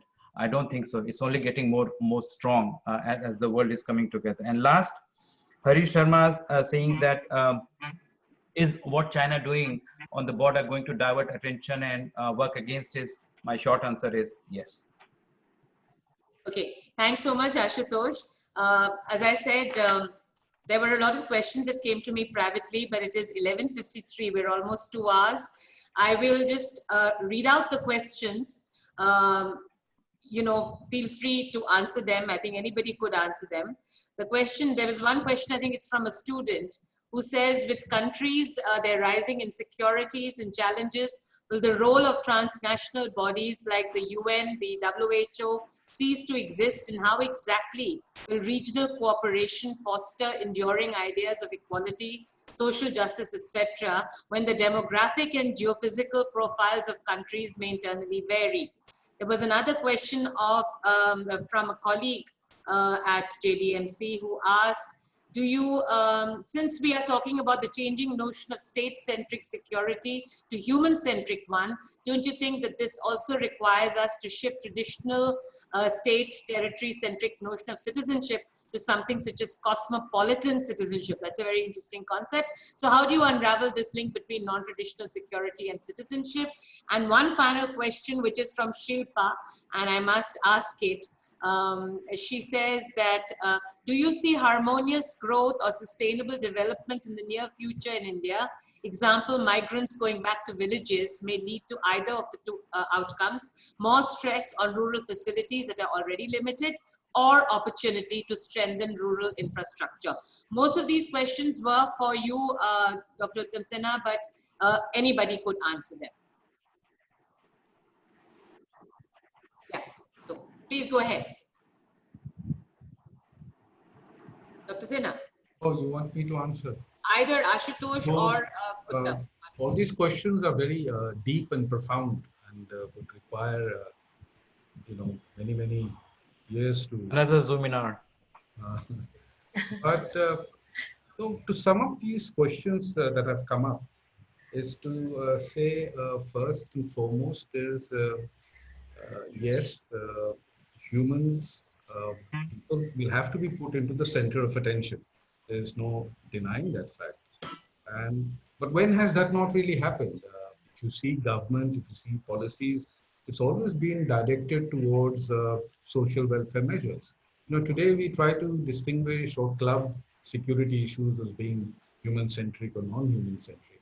But the general social contract that the state has had with the people has always been part of democracy. And if you look at India's entire 70 years progress, one can debate how much we have progressed. That's a different matter. But we've had immunization programs, which have been quite fantastic. We've had food welfare measures, which has been quite elaborate and widespread. We've had various social welfare measures being planned and executed by the government. In fact, I might say that the Indian government, in terms of its thinking and in terms of its imagination in formulating certain programs, is probably one of the best in the world. You know, in conceptualizing these ideas of how to look after a vast population which is grief-stricken and which is poverty, you know, sort of within the poverty zone, it's been quite tremendous. I don't think any other country in the world has conceived such kind of very broad programs of social upliftment. So humans are very central to India's whatever claim it makes in the future. It has to be. What the crisis of today does is have failed to do in the past. It's always good to learn from the mistakes of the past. And there's been a whole series of mistakes that we have committed. For example, this whole idea of now refocusing on the rural sector is a very important product of the COVID crisis. What we have seen is huge migration towards city and the stress that it has created on the city infrastructures. And now with this COVID and the scare of it, the whole chunk of people moving towards the rural area would mean that the government and the states should start focusing on the rural sector. And there are various ways of looking at the rural sector. Make them be where they are rather than concentrate a large chunk of population in areas of prosperity, if that be the case. And I think that populating centers of what we describe as prosperity or centers of economic activity will be one of the post-COVID development in India itself. The second would be, I think, when you look at the humans, would be, of course, to focus on the public health system. Health these days are not just about curing a disease. It's also about preventing it. And therefore, the preventive medicine, the preventive way of dealing with health issues has to be really, really part of our most fundamental policy plan, of our fundamental developmental progress. You have to keep health in the center of things. When you keep health in the center of things, everything starts falling in place. Water, clean water, sanitation, an important part, clean energy, air pollution, the larger natural system will all fall into place if you bring health as a core decider into your policy approach. And that really requires India to refocus on its health approach. Of course, it will require a large amount of money, but that's where the audit needs to be done. That's where we start looking at areas where we have probably over-invested or carelessly invested. We need to prioritize sectors that require deep, heavy, and broad investment, because that's the priority. And if you get your health right, everything else will start falling in place. So I think these two will be a critical element of the new path of development that India will follow: the health sector and the rural sector. And if you look at these two sectors to begin with, there are many other sectors we'll have to be paid attention to. But I think these two will be the defining sectors and the defining pillars of a post-COVID world. Fine. Can I add something here quickly, Swati? Yes. Yes. You have the last 1 minute. Okay, all right. Just quickly, that's a very good question of developing the countryside and the rural infrastructure of India, and this is something that has been on the mind of not only this government, but I recall P.V. Narasimha Rao. He had given that call of Chalo Gaon Ki Or. He had talked about developing the villages and village panchayat level governance and all.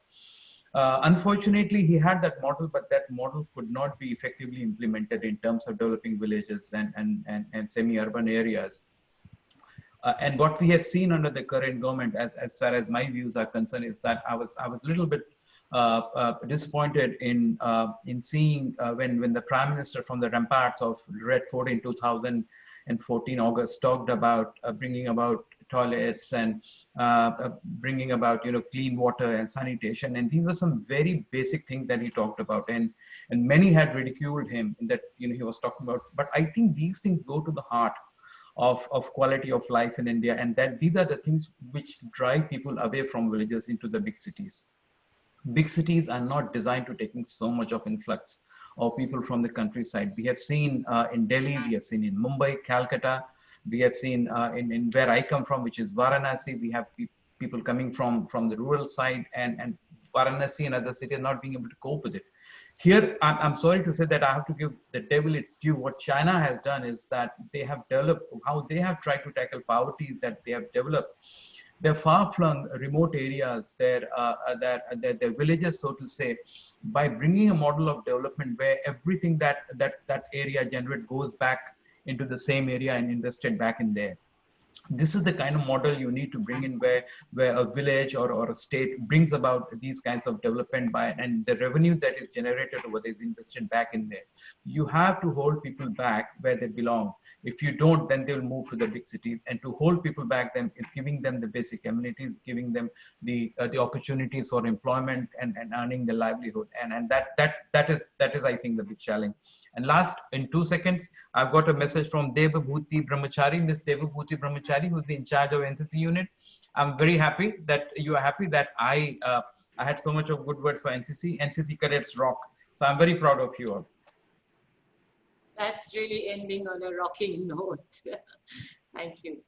Thank you. I think we should, Shilpa and Poonam, we should wind up. Yes. Yeah. The issues that have been discussed today are central to human beings. I sincerely thank Ms. Pascal, Professor Asanga, Dr. Mishra, and Dr. Uttam Sinha for such a wonderful and engaging session.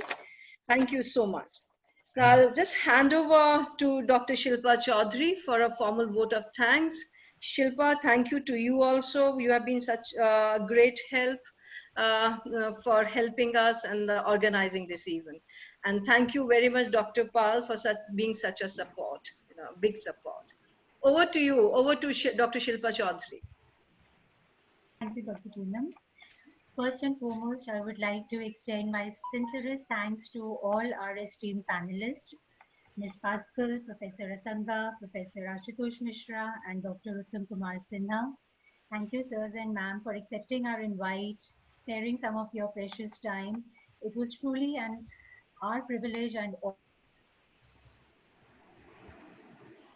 informative session that resonated voices of experts from so many different related to world order and changes therein. I also thank all Shilpa, there's something going for wrong. Knowledge. Yeah, I hope I'm audible. Yeah, it's dropping a bit. Great. Okay. Yeah, I thank all the participants for joining us today. I guess it's our thirst for knowledge, even in these truly exceptional times. I thank Political Science Department for partnering with IQAC. Thanks to Dr. Poonam Kanwal for so wonderfully moderating the session. Special thanks to Mr. Zubair for all his efforts towards organizing this session. I thank Mr. Pavan, Mr. Raju, and Mr. Dinesh for the background support. And Shweta Sharma, she is a student of Pol Science. She has also contributed a lot. And of course, Surinder ji for all our webinars now. Finally, a word of thanks to Dr. Swati Paul, our dear. The call drops. Yeah, okay. A word of thanks to Dr. Swati It drops Paul, very well. dear Shilpa, principal. Shilpa, thanks. Don't have to thank me. I'm hosting this with you. It's my pleasure. But I did want to end this webinar with something, with a bit of feedback that we've received. It's in Hindi, Cleo. I don't know if you'll be able to follow it, but I will read it out because it's been written so very well. This is from a colleague who says, हम सबका आभार, बहुत शुक्रिया। वैश्विक संकट की स्थिति में वर्तमान संदर्भों को लेते हुए बहुत बहुत उपयोगी वेबिनार। हम सब लाभान्वित sorry, say it, Ashu, हुए लाभान्वित, yes, लाभान्वित, whatever, हुए निश्चित तौर पर कई सवाल कुल बुलाए, पर अगले ही क्षण वक्ता ने उसे अपने वक्तव्य में शामिल कर लिया। हम सब का आभार, बहुत शुक्रिया। I'm sorry I pronounced it wrongly, Sudha, at one point. My Hindi is not as good as yours, but I think you put it so well that I had to share it as feedback from the audience. And right till the end, we've had more than 250 members still staying on, which says something for you all as speakers.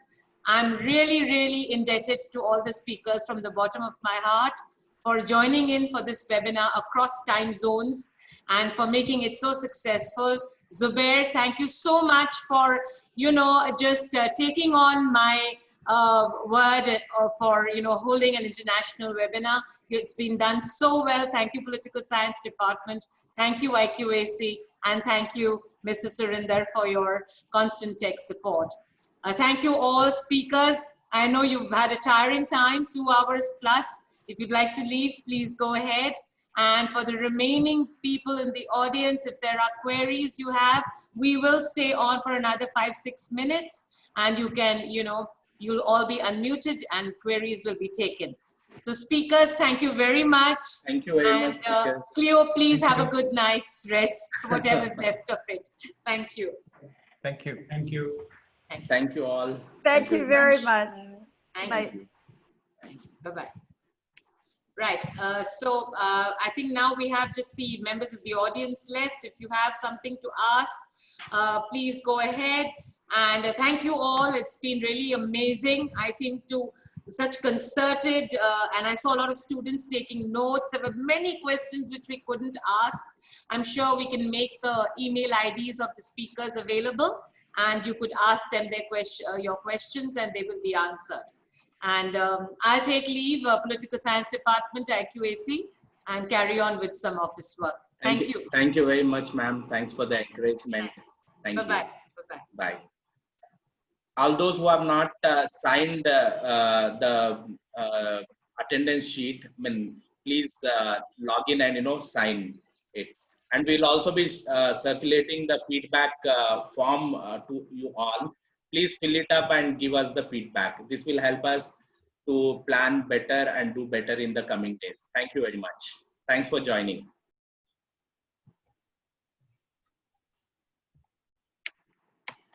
Thank you, Shilpa, Pawan, Poonam ma'am, Dinesh, Raju, Surenderji, everyone. Thank you very much. Thanks. Event went on very smoothly. Done very well. Yeah, and Shilpa, it has been really a learning exercise for all of us. How every nut and bolt of the session has to be taken care of. I know we have learned it. It was really an learning exercise. Thanks for hand-holding us. Thank you. Thank you. I'll just post. We'll send the feedback form by mail also, but just in case if there are some people with us, I'll post the feedback form link. Okay.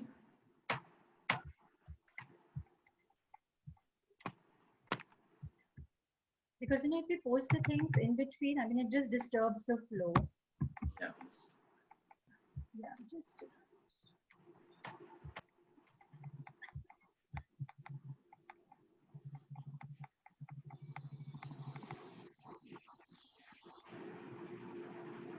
Thank you, Shilpa, so much. No words for you. You have been such a gentle person and really. Thanks for Thank you, Poonam always ma'am. available. Yeah. Poonam ma'am, the entire event went on so smoothly. Yeah. It went really nice. Yeah, it was all really right, nice. Zubair? Yeah, it was perfect. It was perfect. Raju, Pawan, speak up. Yeah, if we still have some participants with us, they can fill up the feedback form. And anyways, we will be mailing the link to all.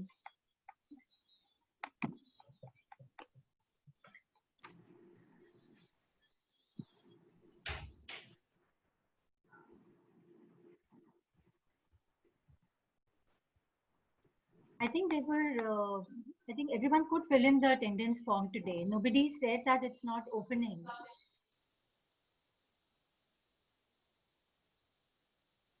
Yes, sir.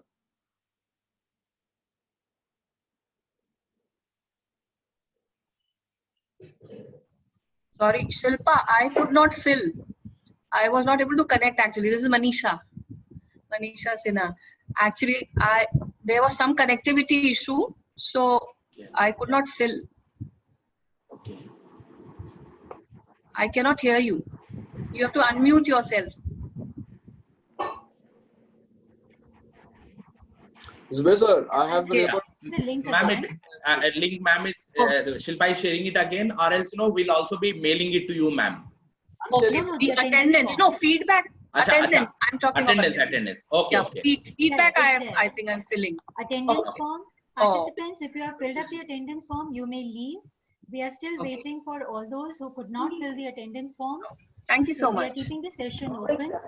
Please fill up the attendance form. Feedback link is there. If you want, you can fill it up here, or anyways, we will be mailing. Yeah, Yeah, Anushka Raju, you were will saying surely be something? sharing the email IDs Yeah, I'm of the sharing these speakers. links. I've Yes, shared many definitely times. we'll share the email Okay. IDs of the speakers. Yes, we'll do that. Where is Pawan? Yeah, so when we send you the mail for Pawan, unmute feedback, yourself. we will Acha. send you the emails as well. Zubair, just send me the email IDs of the speakers. Right, participants are asking for that, so we can share them with all our participants. Sure. Right away or after some time? Yeah, after some time. After some Because when time, I'll I do that. mail the feedback form. Yes. Sure. Sure. Sure. Sure. Yeah, all the participants, if you have filled the attendance form, you may please leave. We are keeping the session open just to make sure everyone does the attendance form. If you have done it, you may please leave. There are still 90 participants in the group.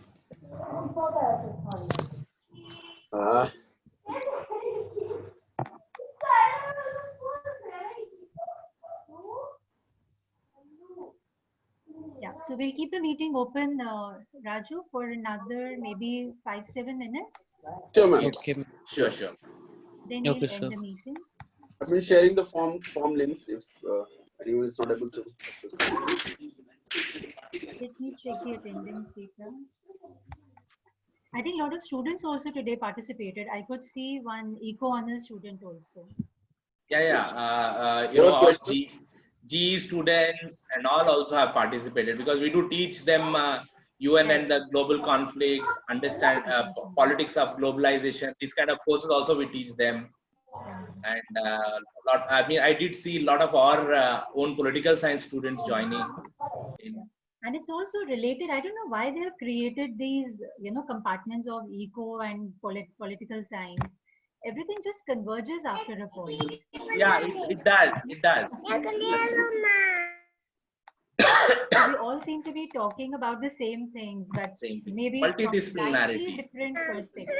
Just slightly.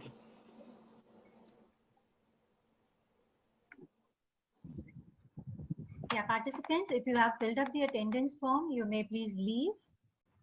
We are just waiting. If there's still anybody left, you can fill up the attendance form. The link is right there in the chat box.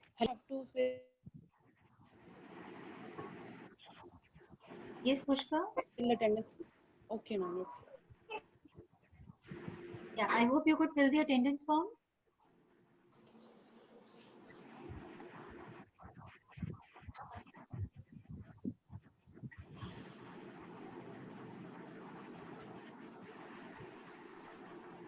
Ma'am, where we have to find the hello. Attendance. Attendance link is here. Let me post it again. It's there in the chat box. Ma'am, there are 2-3 links provided. Yeah, one is for feedback. The other is for attendance. Ma'am, we need to fill both the forms? Yes, Yeah. yes. Please fill both. Please fill both. Okay, ma'am. Thank you, ma'am. Welcome.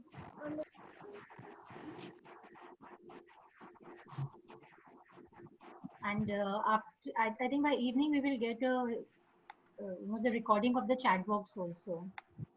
So then we can start with cleaning up of the attendance file. And the recording will be available. The recording of the session, we'll upload it on the college YouTube channel. Excuse me, ma'am. Yeah, I think yes, please. I have sent my both the feedback and attendance to Narendra sir. Should I? Okay. Yeah, you can leave the meeting, sir. Attendance form you have filled? Yeah, ma'am. I have sent both the feedback and attendance. Okay. Yes, sir, you can leave. Yeah. Thank you, Pramod, sir. Thank you, ma'am. We are just keeping the session open. If somebody is still left to fill the attendance form, may please do now. If you have done the attendance work, you can please leave. We are open for another 5 minutes. Yeah. Thank you so much, Shilpa, and everyone. Zubair and the team, organizing team, thank you so much. Thank you very much. Thank you. Thank you. Thanks for joining. Yeah, thanks. Okay, ma'am. Okay.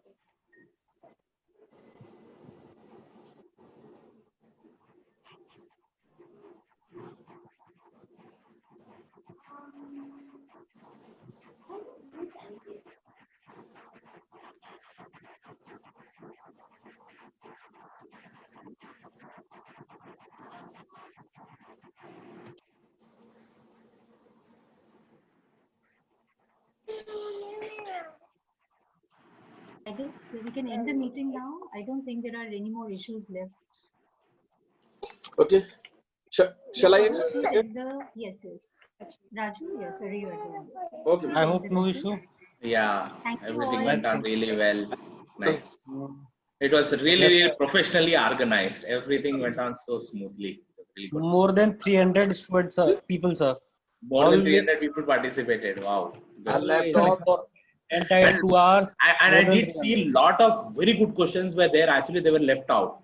So if we would have continued with the questions itself, and some of them were really thought-provoking, it would have taken at least 1.5 hours more. 1.5 to 2 hours more, actually. Even I had a question, sir. That's true. Yeah, even I had a question. I was thinking that, in case I get a chance, I'll ask. I mean, this, Israeli diplomat recently has given a statement saying that, we have economic relation with China, strategic relation with India. So, is world going to view China and vis-a-vis that of other countries from these angles? Sir, I'm closing that angle I thought of asking. Where, sir? I'm ending the meeting.